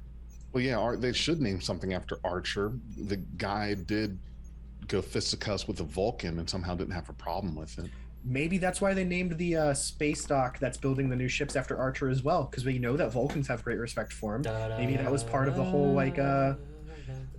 First human to beat up a Vulcan. Yeah, this guy's famous. Dude, the Archer theme is so good. Yeah, it was really good. Back to the episode. Back to the episode. Are you serious? We're barely halfway through the episode. Oh my god. Yeah. Cool. So they continue on in this discussion a little bit further. Tarina explains that they're gonna meditate, guys. You gotta give them time. She offers them some warm red spice. No idea what that is. But she notes that Booker's body language indicates that he's struggling with something. Guilt in particular, she notes. It's very interesting that she is so adept at reading the body language of a non-Vulcan, particularly of somebody from Quajon, right? Which they're not even human, right? So she may not have had much experience or exposure with them, but she can tell the body language. So that's a very useful tool as a politician for sure. She explains that, you can't blame yourself for what's happened there. And Booker, just like I am, is surprised that Tarina is so emotionally attuned. And Tarina does the whole explanation that we see every time with Star Trek. Vulcans have emotions, they just keep them well contained. Yeah, they contain them, they suppress them, but they have them, so they know them well. So that was a good, recap of Vulcan emotional everything. And she is surprised that Booker asks to be taught how to suppress his own emotions, because from what she says, people from Quajon are such empaths that they can't ever do that, right? Like that's just not in their nature. You are an emotional people. So there's a great analysis there, a great discussion there. How does she know so much about Quajon? That's what I was just saying. I don't know. And how to read their body language, because it seems like that would be, not something that everyday Vulcans would get access to. Yeah, well, post-burn Navarre, yeah. Why wouldn't she not have, gotten around to some of the other... Because the burn, she wouldn't have had as much access to Quajon as... Well, it wasn't that there... I get what you're saying, no warp, but the way I took it was there wasn't no warp at all. It just became a lot more of a commodity, a lot more rare. If you did have dilithium, you protected it with your life, but So if you had dilithium in a situation after the burn, would you just go doing touristy stuff and visiting every planet near you and getting to know the locals and their emotional states? Probably not. We're right. You know, hold on. I'm going to give the benefit of the doubt here because I just thought of a thing. We're now a few months post-burn. It's entirely plausible that Quajon and the Navarre have gotten in contact with each other, and a historical and cultural database has been sent to Navarre, and it totally makes sense that the president of Navarre would be very aware of the Quajon people. Okay. That's fair. All right. Yeah. It just seems interesting to me that the president would be doing that, not, one of her research functionaries that would do something like that. But whatever. Yeah, it's fair. That's a production issue. We have one Vulcan who gets to represent all of Navarre. Okay. I concede that point for sure. All right, so we're back on the moon ship. Tilly complains that the whole control system is really weird. It's bizarre. She gets that it's the power source here, but it's not the control center, so the control center must be somewhere else. But she did find the dilithium, and she finds the tracker. She kisses it, and she starts doing her sabotage, and warns Burnham that Giovanni will know this is being sabotaged. Which is fine. Now, Renzo, you're kind of a tech person. What did you think about this ship? I mean, so drawers with a whole bunch of little red rocks doesn't really sound like a warp drive to me, but it was kind of cool looking. I'm not so convinced that it was purpose built for this. It seems more like it was like an emergency escape arc kind of thing. Like their planet was in the last throes. They threw together whatever they had. They might have retrofitted a real moon of theirs to do this job, but it certainly doesn't seem like it was built for this task. I mean, this could have been an advanced species that was terraforming its moon. And why would you hollow it out if you want to terraform it, though? Well, you end up with gravity problems. Genesis, they hollowed out an asteroid to see if they could.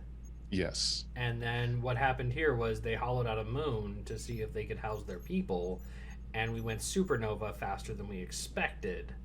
So we had to activate early. So we have sort of a hodgepodge system that barely works, but it's barely worked for hundreds of years at this point. Well, which is still impressive. We don't like have, Dag said, it could have been an emergency evacuation kind of thing. We don't have a whole history. Like in my brain, what I took away was that one guy that we talk about who's like was awake. Like, what if that was like the 34th in the line of people who had been frozen on this ship? And if you wake up and nobody else is awake yet, your job is to be the custodian. Until you die, and then it wakes up the next one. I get it. That could have just been the thing. Yeah. No, I'm with you on that. I'm just saying, right? Like, even if the thing only barely worked, it managed to only barely work for hundreds of years to get their people here, which is still pretty damn impressive for something that might have been a hodgepodge emergency deal. Considering the Federation has triple redundancy on their systems, it's not far out of line to think that this civilization. So and with the moon being hollowed out, think of it this way: you've got more of a natural protection. You're inside the moon. You've got the moon around you. It's good camouflage. It's a rogue planet. That's all it is. Of which there are countless. So yeah, definitely nothing too crazy there. All right, so this is where the Burnhams, both of them, realize that the ship was not a mausoleum but a refugee ship. There are people in the cryogenic pods. They're still alive. And this is what Gabrielle decides is the reason Giovanni did this, right? It's protecting them from grave robbers. It's getting them to their destination. This is the lost cause that she's going to sacrifice herself for, and getting the dilithium was to make it so that they could get to their destination. So, Tilly then announces that she managed to deactivate the engine, and then Burnham tells her, stay put, you're going to be bait, because we're going to catch Giovanni when she comes down here. Which, someone's got to be the bait. It's not a bad plan. It's just Tilly is the sacrificial lamb on this one, and I feel bad for her. All right, cut to our next scene. We are back on Discovery. We have Adira hurling darts at a dartboard. Dartboard! What else would you hurl them at? Dartboard! Julian Bashir and Miles O'Brien's legacy lives on! I'm done.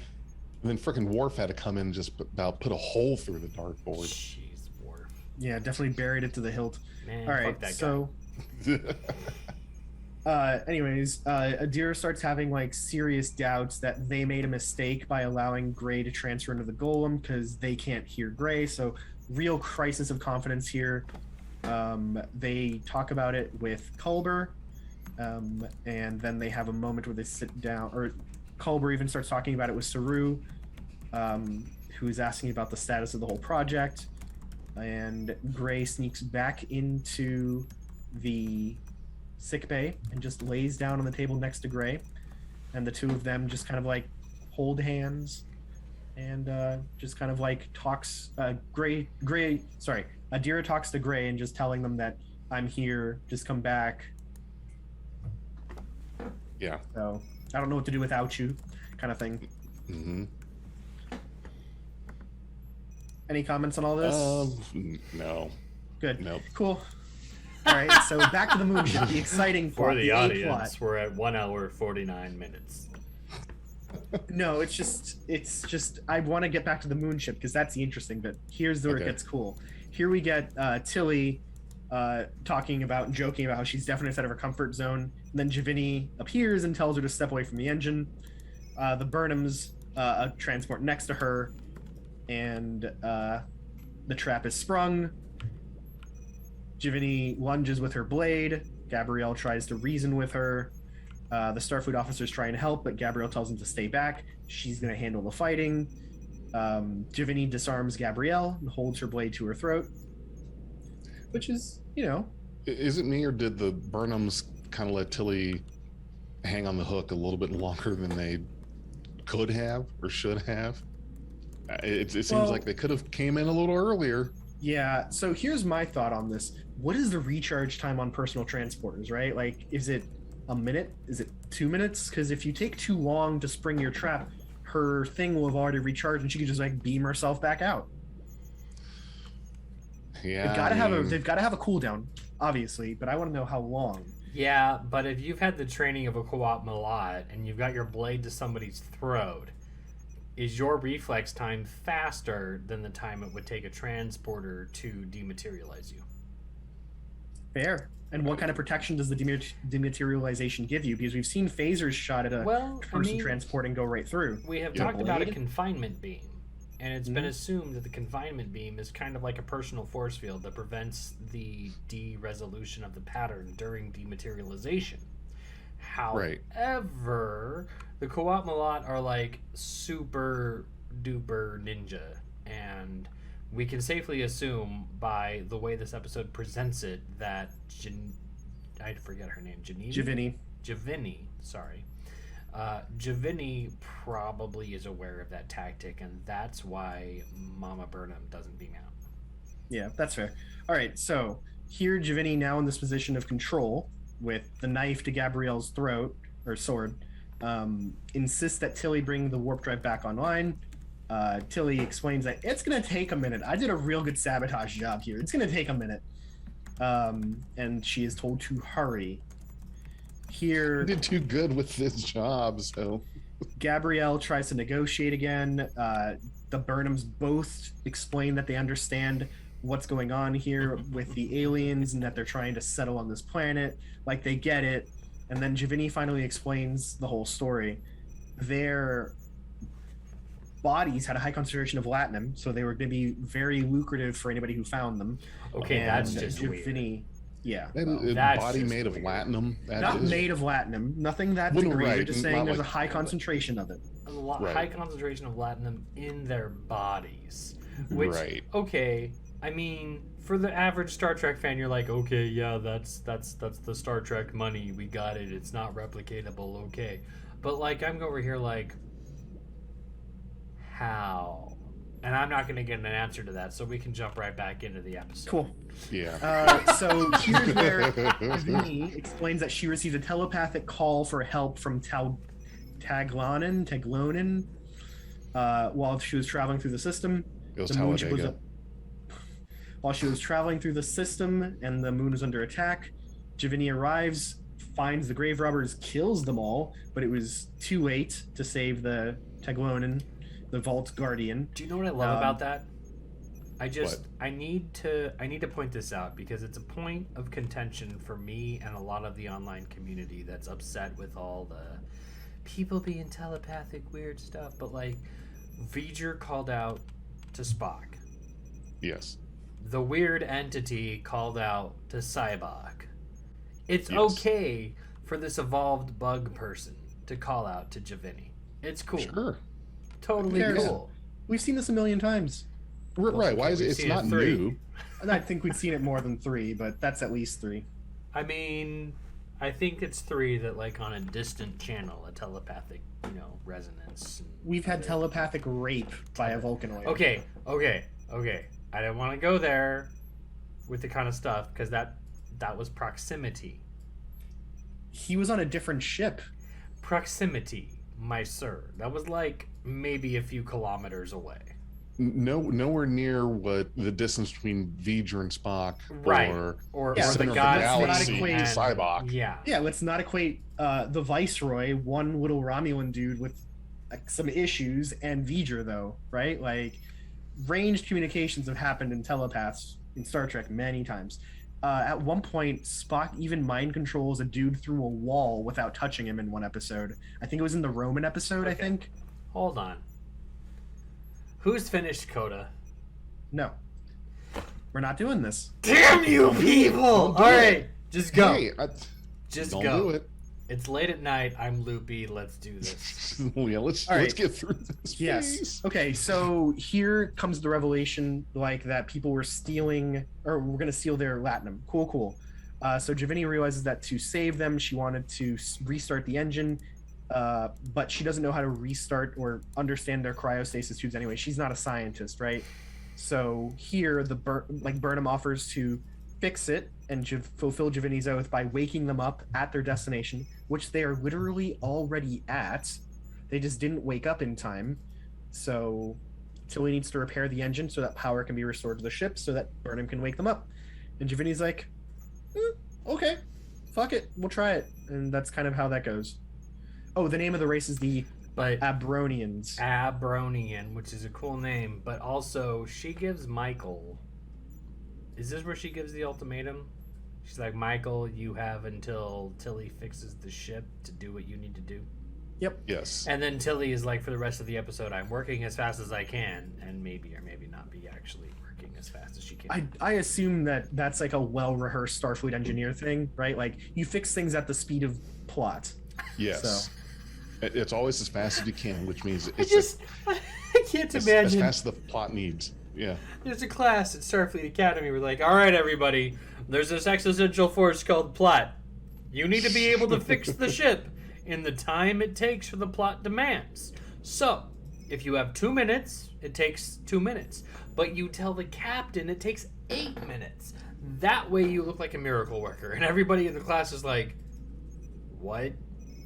This is You didn't tell him Montgomery how long Scott's it would law. really take. It would really take, did you? It's This not is even Montgomery Scott's law. Yeah, but Yeah. it's not even about like the 4 times the law thing. It's just about there's a plot force that influences how quickly we can actually fix the ship, and shit will happen around us that prevents us from doing it any faster because. And the professor's just like, "Yep," and everybody on the ship is like, "Okay." Well, we're all engineers in our own right, whether it's software engineering, program engineering, computers and all that. We all do that. It's Yeah. whatever you think is going to be the amount of time for a thing to happen, you multiply it by 2 or 3. I just need before Buffer LeVar time. before You need LeVar a buffer. Burton dies. I need him to do a skit where he's just like, Captain, the plot force won't let me fix the engine, the whatever I'm working on faster than you allow. So, if you could all All right, just my sit loopy back boys. and chill. All right, loopy. Let's Can't even let's move speak on, straight loopy boys. anymore. Please, I'm give me begging you. my SNL episode. All right, so we cut back to Navarre, and on We're Navarre, still on Navarre. we're just going back there. That's Yeah. okay. We're at We're like back minute there. 45. Here, the council all emerge from their joint meditation together, and the leader of the council goes to Stamets, no tachyons, no wormhole, hypothesis bunk. Stamets is really pissed that he's like, but it makes the most sense. There's no other hypothesis makes more sense than this one. Yeah, And it's like the square thing you're talking right, about. exactly. So there's nothing else that it could be that we know of. So it's either something completely unknown or it's this thing that makes sense. So Tarina offers that proof might be obtained through a different way, and they had gone over Booker's records really well. But, and this is real science here, if something is traveling at the speed of light, changes mediums into something that would make it slow down, it releases that extra energy as what's called Cherenkov radiation. It's why in every video of like a nuclear reactor you've ever seen, there's like this blue glow around it. That's literally what that is. That is energy that would be going too fast for the medium.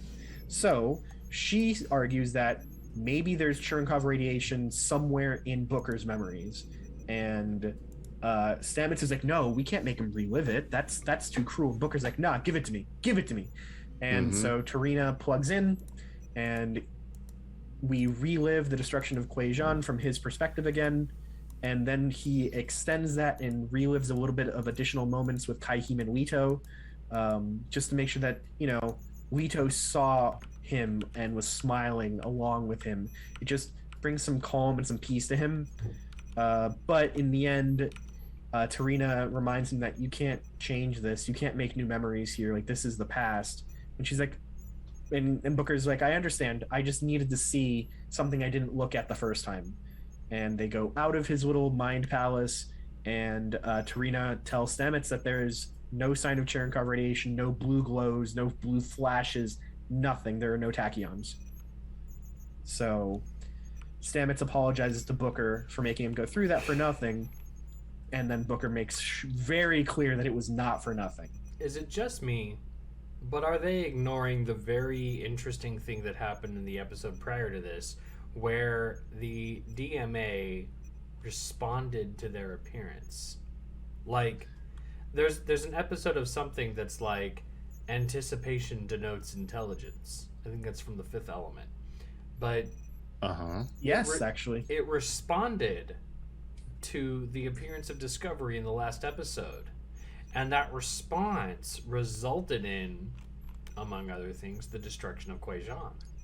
I kind of took that as a startled cat response.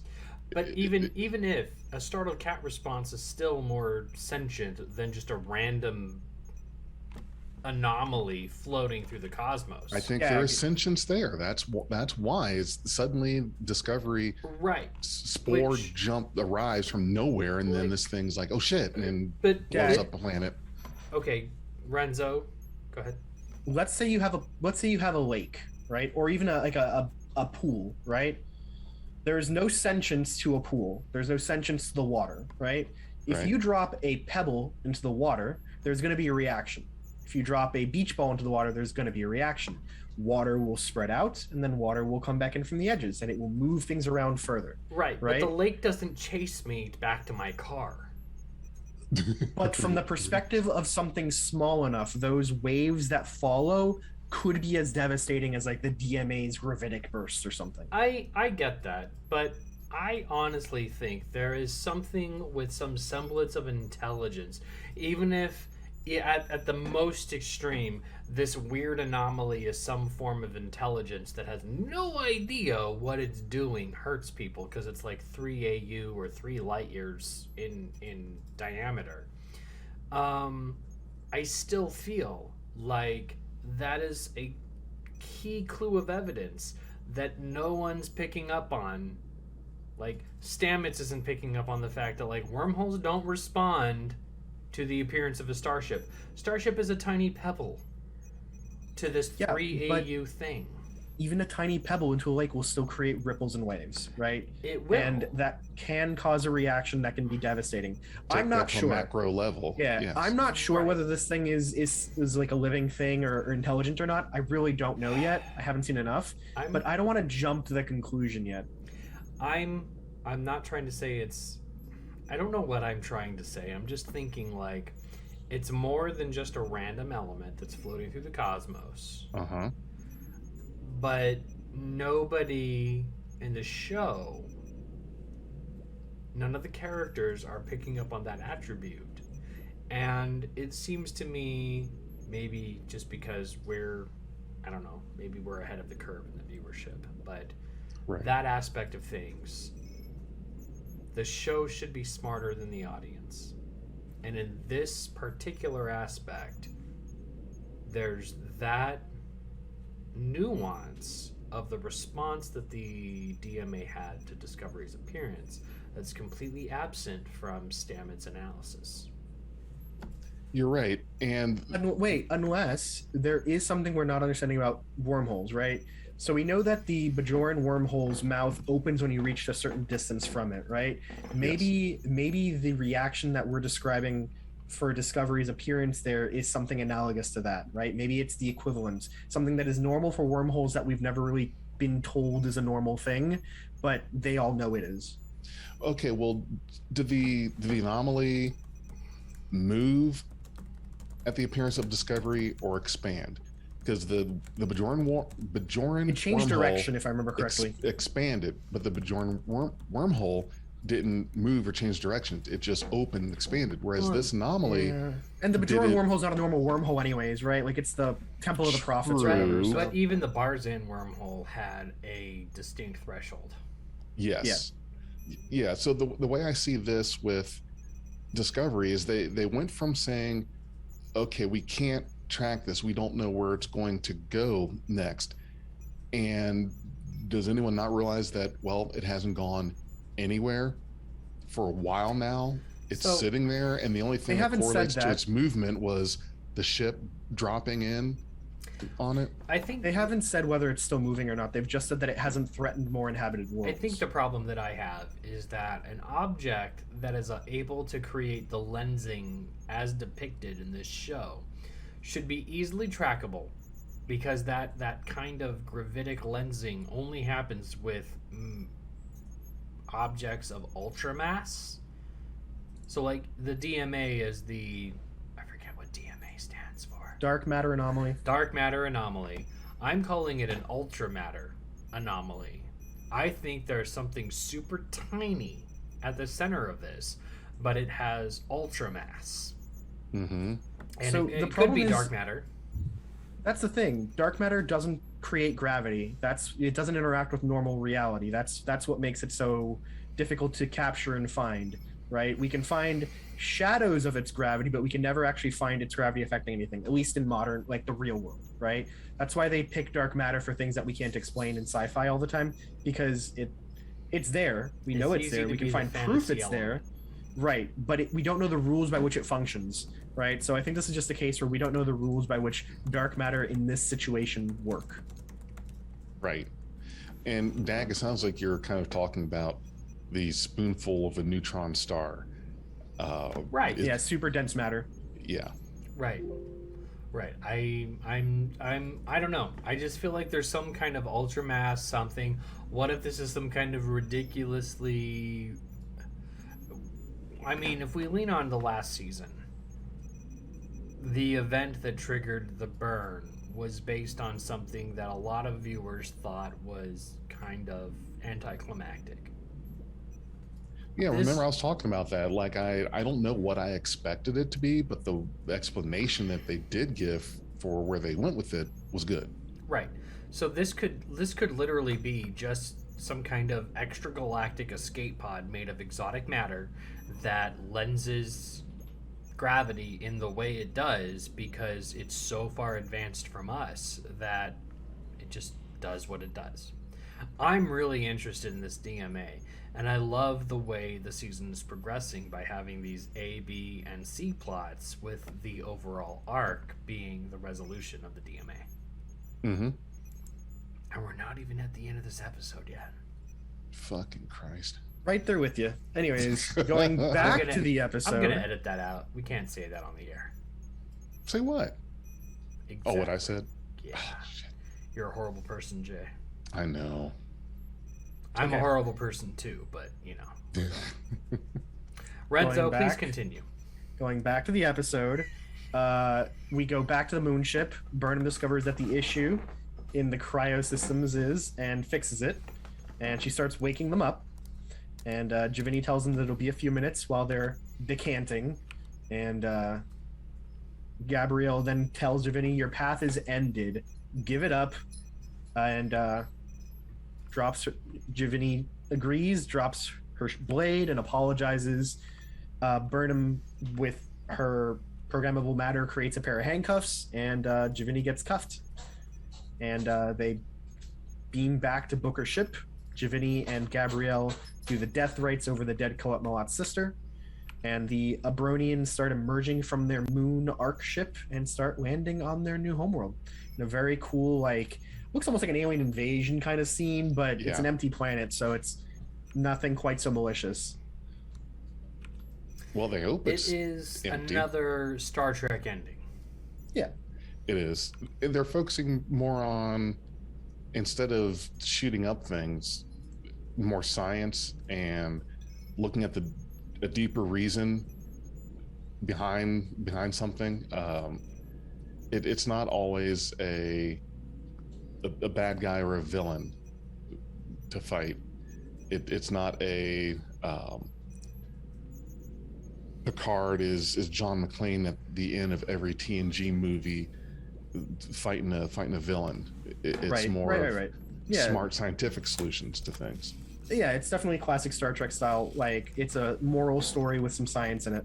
Yeah. All right, so going back to Federation headquarters, Gabrielle and Tilly are there. They discuss about what Giovanni said about her path, and Gabrielle told her that she's going to start a new path. Paths end, paths change, that's just part of life, and explains what the meaning is of the choose to live statement is. It's the path you are on has come to an end. Choose to live rather than trying to stay on the old one, right? That's what essentially it means. So trying to stay on a path that's a dead end means you die.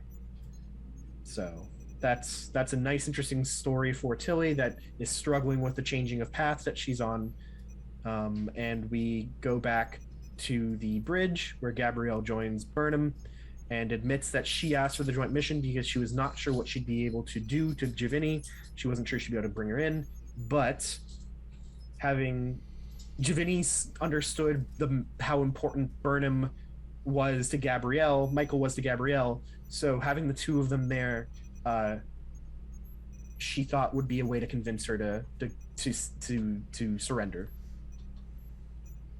Yeah. And we saw a little bit of that in the previous scenes where Michael goes, "She's my mom," right? Like, that's my mother, and it definitely did have an effect on Giovanni. Well, Michael's lucky. She's the only person with a material tether to this timeline. Her mom. Everybody else has lost everybody. Mm-hmm. That's a good point. I didn't think of it that way. Wow. Yeah, I mean, that's a point too, right? Like, we even see that Tilly is having some struggles about missing her mom every now and then. Mm-hmm. So more so in the next episode than this, but yeah. All right. In the end, Burnham admits that Gabrielle had been right. The reasons do matter. Saving an entire species from extinction was a significant mitigating factor. It doesn't erase the crime. The action meant something, but the crime is still the crime. So cool. Right. Good character growth on Burnham's part, Michael Burnham's part. Still premeditated manslaughter, right? Not premeditated. She gave the officer an opportunity to live, and the officer murder second degree chose to murder engage. Secondary. Okay. It's murder in the second degree, but there are mitigating circumstances that if the girl Giovanni had just explained, she said she tried to get in touch with Starfleet and Starfleet declined. But it's probably because they asked the why. She didn't tell them why, because she was afraid they were going to be looted. Right. But the Federation doesn't give a shit about Latinum. So. They haven't ever. Yep. So cutting back to the Federation. Yep. Good segue. Burnham is being debriefed by President Rilak, President Tarina, and Vance, and she explains the mitigating circumstances and suggests that they be taken into account when Giovanni is sentenced. Rilak is like, thank you, but the request isn't necessary. Vance then announces that Giovanni is going to be handed off to the Navari government entirely, and they will deal with her as they do. It's out of our hands. It's a extradition, as we discussed earlier in the pod. Tarina raises her hand, peace and long life, the other half of live long and prosper, which is nice to hear, and then departs with Giovanni. Gabrielle and Burnham give a good hug to each other. Off they go. Burnham had been giving the mission to bring Giovanni to justice. Rilek is like, you did a good job, like, well done, but don't worry about Giovanni. That's for neither of us to worry about at this point. You know, don't stress about it. You can't make a difference here. This isn't something you can change. And here is where Burnham tries to play the emotions card about how the commander that had been killed earlier in the episode, at the beginning of the episode, Patrick Fickett, had a family. He had a partner named Haril, and then the president cuts her off and goes, yeah, and 2 children named Kren and Nael. I read the file too, right? Like, it's clear that they're both interested in his justice being served, but the president is clearly looking at the big picture. Getting Navarre into the Federation is a bigger deal than, like, retributive justice. It's been my experience that with such a shared trauma as this, it makes so much sense for all of the key players in this new burgeoning moment to still be aware of the little people with big quotes. And having the president be aware of this person shows that there is an empathy there that I think the average viewer who would view a Star Trek politician negatively might underestimate.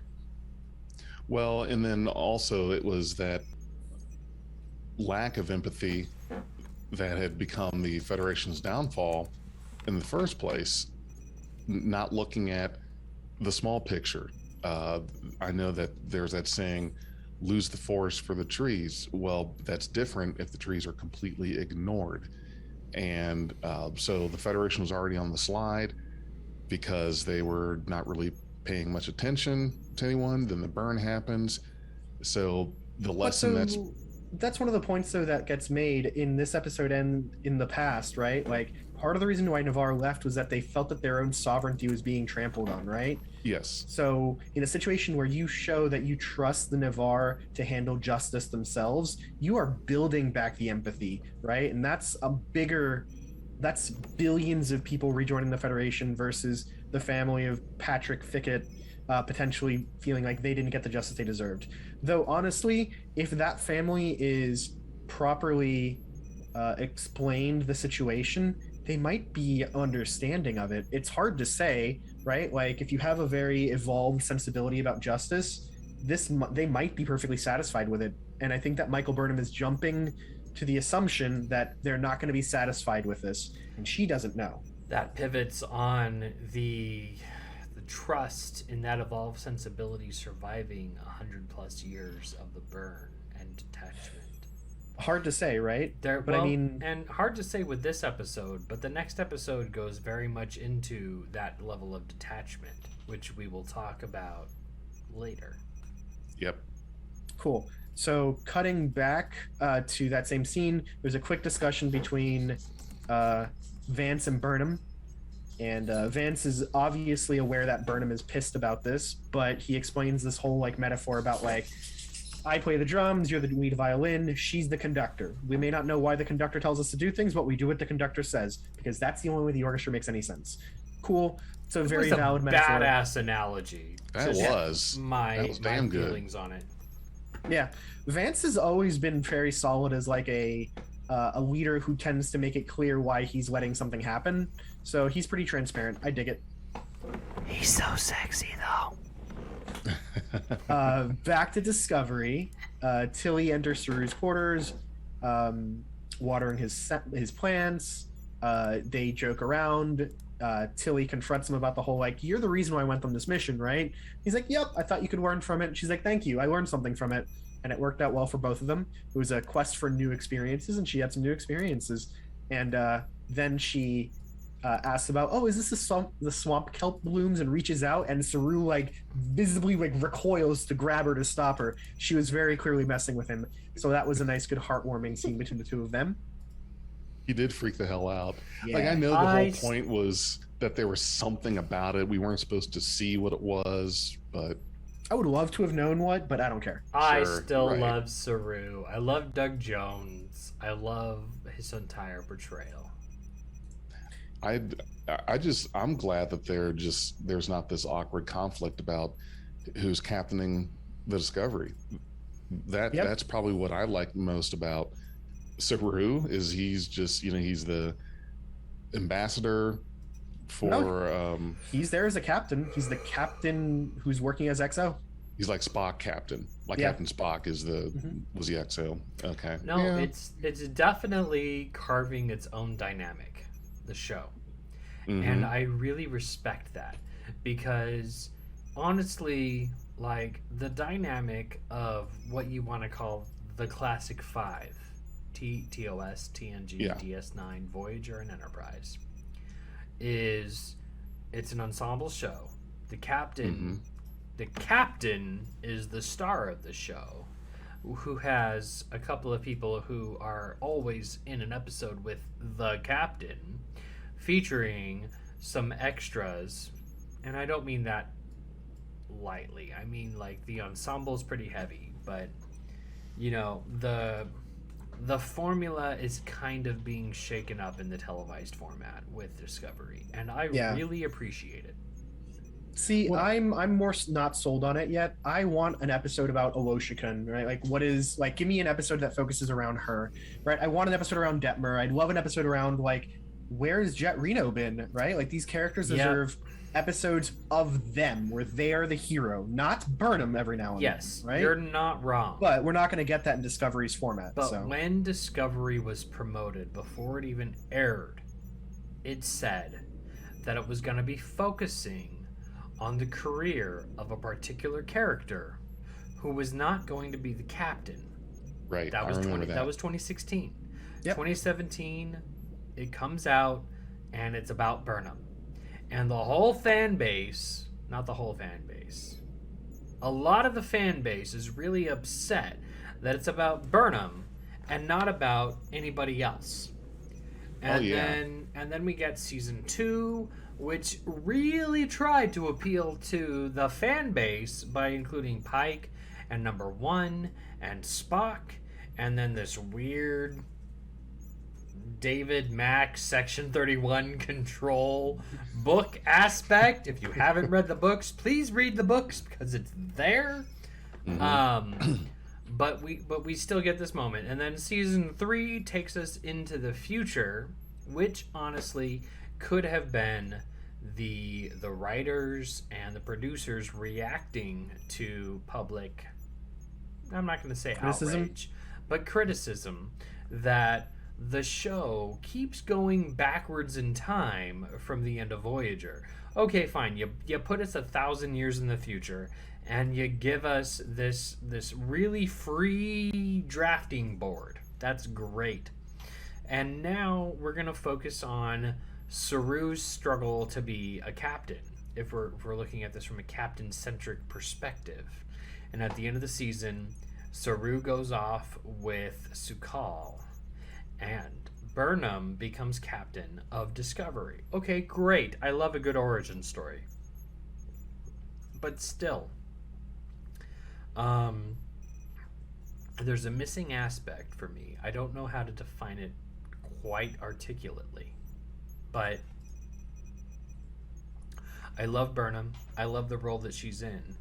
I agree that I need an Owosekun story, and I need a Detmer story, and I need a Bryce story, and I need a Rice story. And I need to know who the fucking chief engineer of the goddamn Discovery is, because we haven't had one for 4 fucking seasons. Give me one. Make Jet Reno the chief engineer. Make Stamets finally the chief engineer. Make somebody the goddamn chief engineer of Discovery now. Yes, commit to it. Please. It doesn't make any sense to keep dodging the question. I don't need a stupid Chief Argyle season 2 Star Trek The Next Generation. I need a chief engineer. There's the core of a Star Trek show. You've got a captain, a first officer, an ops officer, a helm officer, a security officer, somebody else who's on the bridge, whether it's DePaul or Deanna Troy. You need a chief medical officer. You've got your regular transporter lackey and your chief engineer. These are the core. If you want to appeal to the core, fill the roles. But this is the thing. Back in those days with TOS, TNG, DS9, Voyager, Enterprise, the goal was syndication.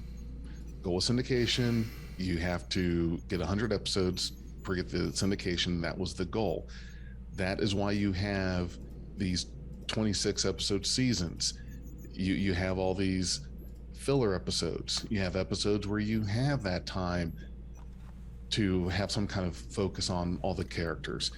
But now, in this day and age of the streaming services, syndication is just, it's a thing of the past. So you don't have to try to push out these 24 to 26 episode seasons because syndication is not the goal anymore. So when you look at it, let's say a season of TNG has a budget of $10 million. Just going to throw a number at $10 million. So you got to take that 10 million and you still have to go for the main goal, which is syndication. We need to get to that 100 episode mark. So we need to have each of these seasons be as long as we can make them with this $10 million budget. That's why you have some episodes that are certainly, you can tell they were saving up, that you're saving up for the episode that eats a little bit more of the budget, and that's why the maybe a couple episodes prior is a bottle show. So now, let's say it's still a $10 million budget. I'm just going to keep it easy. But now you're doing however many damn episodes you want to do. It could be 11, 12, 13, whatever it is. But the thing is that because you don't have the syndication goal, you don't have to have what we're used to and what we grew up with, which was the 26 episode seasons, the distinct captain, first officer, this or this, so da. That's all fair, right? But other big Right. science fiction shows with similar budgets to Discovery, and I'm going to talk about The Expanse for a minute here, do manage to give us more of a background on every single one of their characters. Streaming. I don't care. So is Discovery. Well, but So is Discovery. yeah. Okay, so is The Expanse like a It's solely on Amazon. okay? I thought it But was on Netflix. No, I mean the old seasons might be, but so are the old seasons of old Star Trek There's shows. another weird space show on Netflix then. Lost in Space. Deep something? There is that. Whatever. Point was with The Yeah, Expanse, no, right? we got It's a you. big budget show that has a huge fandom at this point. It's on 6 seasons, all of them short, like Discovery seasons. But they've given us a ton more background on their characters than anything Discovery has even gotten close to, right? Like we knew more about like the chick who betrays everyone and why than we know about like Detmer at this point, right? It's I think that there has been some issues with the writing in the sense that not only is Michael Burnham the main character, she must be the solution to everything. She must be the one that fixes things, right? You don't have to be that if you're the captain. You don't have to be that if you're the science officer. There are many episodes where even a science problem isn't solved by the science officer, or an engineering problem is not solved by the engineering officer, right? Like, it's a crew. Someone comes up with the idea, and they all work it together. But the problem for me in Discovery has been that most problems have to be fixed, or Michael is the solution to most problems, and I don't find that quite appealing. I would love if there was more ensembling. You're right. The way that changes in TV have happened make that much less likely. That's fine, but then figure out a way to do it better, because what you've got now, I think, has been weak for the other characters. Other They've shows do gotten- it better. They have gotten better. Agreed. In all Still not honesty, good. Right.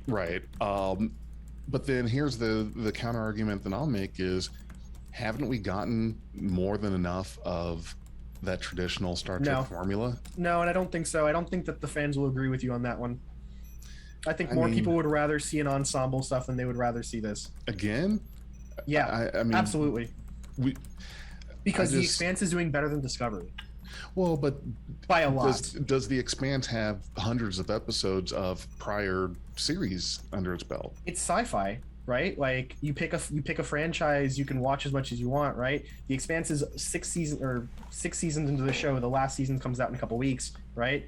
But they've still done more, and they do have an ensemble where everybody gets some screen time every episode. Well, yeah, I'm just saying that before Discovery, Star Trek was already sitting on, at that point, how many Like 100 episodes? No, like 700 700 or so. Yeah.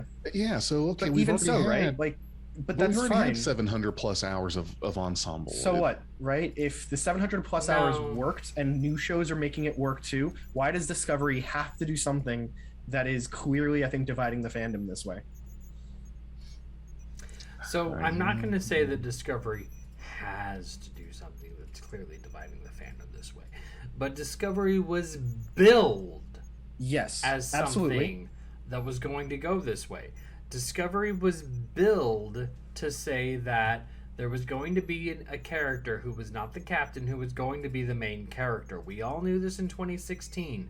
We all knew that there was going to be a Magnum PI or a MacGyver or a Knight Rider of Star Trek Discovery. There was going to be a main character, which had never been done before in Star Trek. We had all been used to the ensemble, and now we don't have that. And okay, it's fine. I love Michael Burnham as a character. I think she has a lot of growth to show. I think the writers have been very inconsistent in expressing that growth. But I also think that by taking the focus off of Michael occasionally and giving a show to, as Renzo and you have said, Jay, Owoshikun, Detmer, Rice Bryce, Culber, Pollard, thank you, Jet Renault.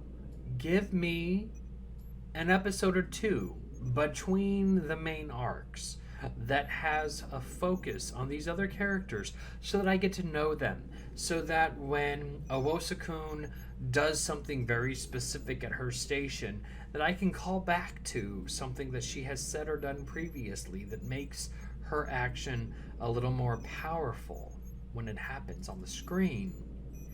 That I care what happens to these characters. I really want to care about them.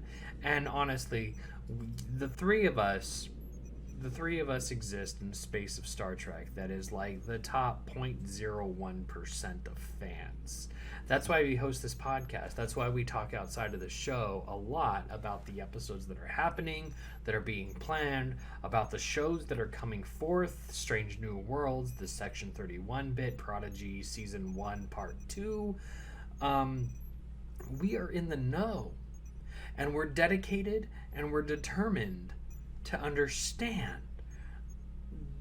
The regular fan may not have that level of dedication. And so when they see a Wosakun or Detmer or Rice or Bryce or Pollard, They may not even remember who they are. they may not even know their names, which is a big thing that happens on Twitter and Reddit. Can you name more than one side bridge character?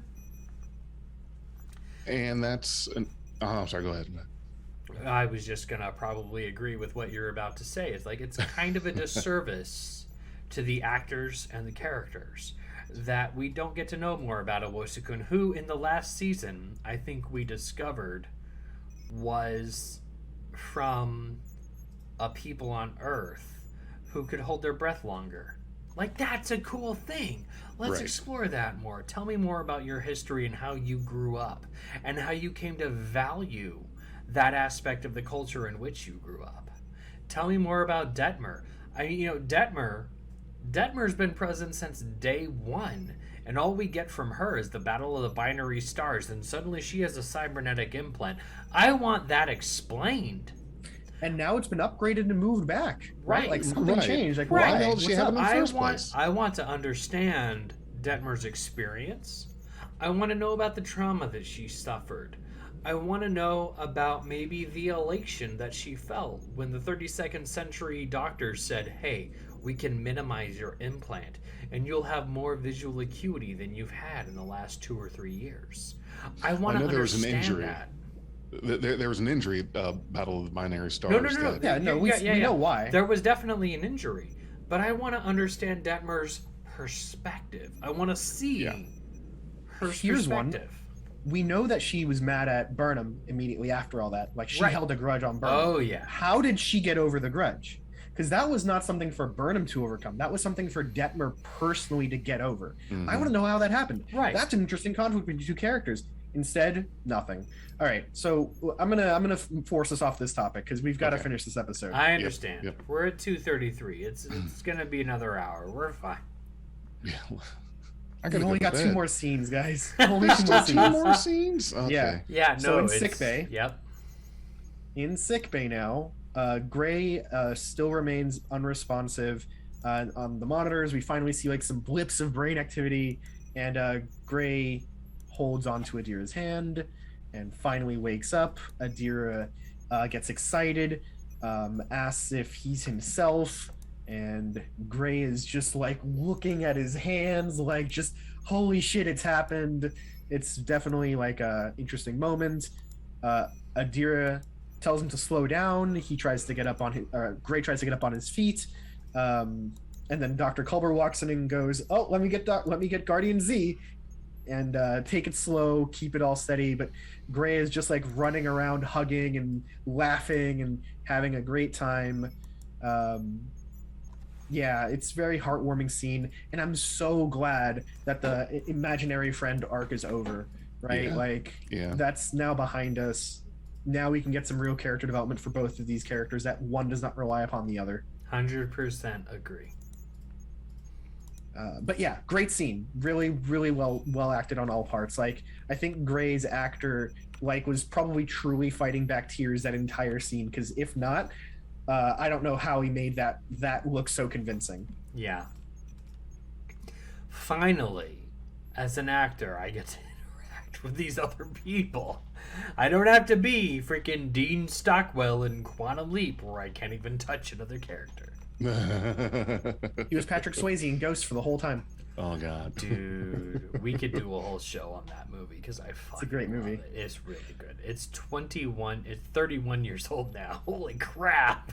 So now our last scene, back on Discovery, Booker is lying on the bed looking at a hollow projection of the Quajon Forest. Burnham enters the room and she is like, "Hey, this is the Quajon Forest. Are we good? Are you okay?" And Booker explains the whole, like, it was painful, it's hard to look at, but it's nice. He got a memory back. Like, the whole thing gets a little bit of clarity between the two of them. It sounds like Booker might be starting to heal a little bit, or at least like move past some of the trauma, which is very important. And Burnham notices that he's wearing the amulet that we saw Leto wear in the opening episodes of the season. And he admits that he hadn't worn it for years. It didn't feel right, but it feels right again. So seems like we've got growth there for them too. Like, as a couple, that seems like growth, right? And yeah, they look up at the projected sky together, and they seem to have like a moment of like weary respite and like start to recover some of their lost emotion from that whole mess. From a technical aspect, I love that the quarters can incorporate moments from the holodeck. I love it. It's a really logical advancement. It makes sense. We saw it kind of in Picard, right? Like, his stateroom had the old hotel vibes turn on and off, right? Yes. I mean, when he was on La Sirena. Yeah, in La Sirena. Yeah. So it makes sense that would evolve on. Right, and this is just another, like, I'm just thinking in my head, like, okay, we have figured out in 1,000 years to reduce the energy expenses of producing a similar holographic experience. So here you go. Well, of course. I mean, look how fast the transporter beams people in and out. It's like, boom. It's like, and they're portal literally tech. this big. Like, they're this big now. The whole transporter. So The Tricom? Mm-hmm. The Tricom badge? Yeah. I'm all about it. I have 2 of them as props. So at this point, I think the episode was overall really good. I liked that it was a contained story. It had a beginning, middle, and end all in this episode. There's the only hanging chads. I will go with that one. The only hanging chads for this episode are the mysteries of the DMA, which we know is our season-long thing, which is fine. And yeah, I give this episode a good 9 out of 10. 9 warp factors out of 10. And that's pretty good for me. 9 warp factors out of I'll give it 8.5 Vulcan mind melds out of 11. Is this going to be a 7 of 9 joke now? No, I've left it open for Jay. He can do it if he wants to. I'm sitting here thinking I've got to be up in exactly 7 hours from now for a full day with the kids. Sleep is for the weak. I know. Okay, so I'm going to give this episode 4 out of 5. The requirements for a wormhole. Good one. Good one. I love it. I'm jealous. That's such a good one. Yeah, it is. That was it, folks. That was like the last thing my brain could do tonight. It's shutting down. So if you're listening to this show, it's Monday, hopefully. Episode 4 is already out. We've already done a live the day before this episode premiered on YouTube and Anchor. So check out YouTube, check out Anchor for episode 3 and episode 4, both airing on Monday, December 13th. 13th, yeah. And if you are listening to this after the 13th, stay tuned because episode 4 is going to follow right after this. Awesome. Good night, guys. Have Thanks fun. a lot for sticking with us for 2+ hours. We really appreciate your patronage and your listenership.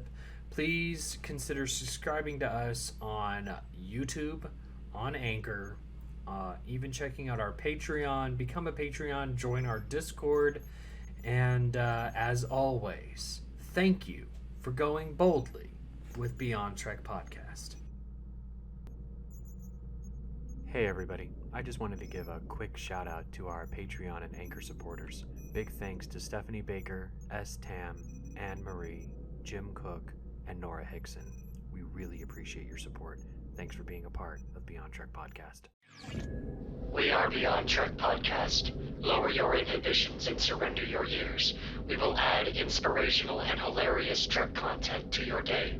Your attention will adapt to subscribe to us. Resistance is futile.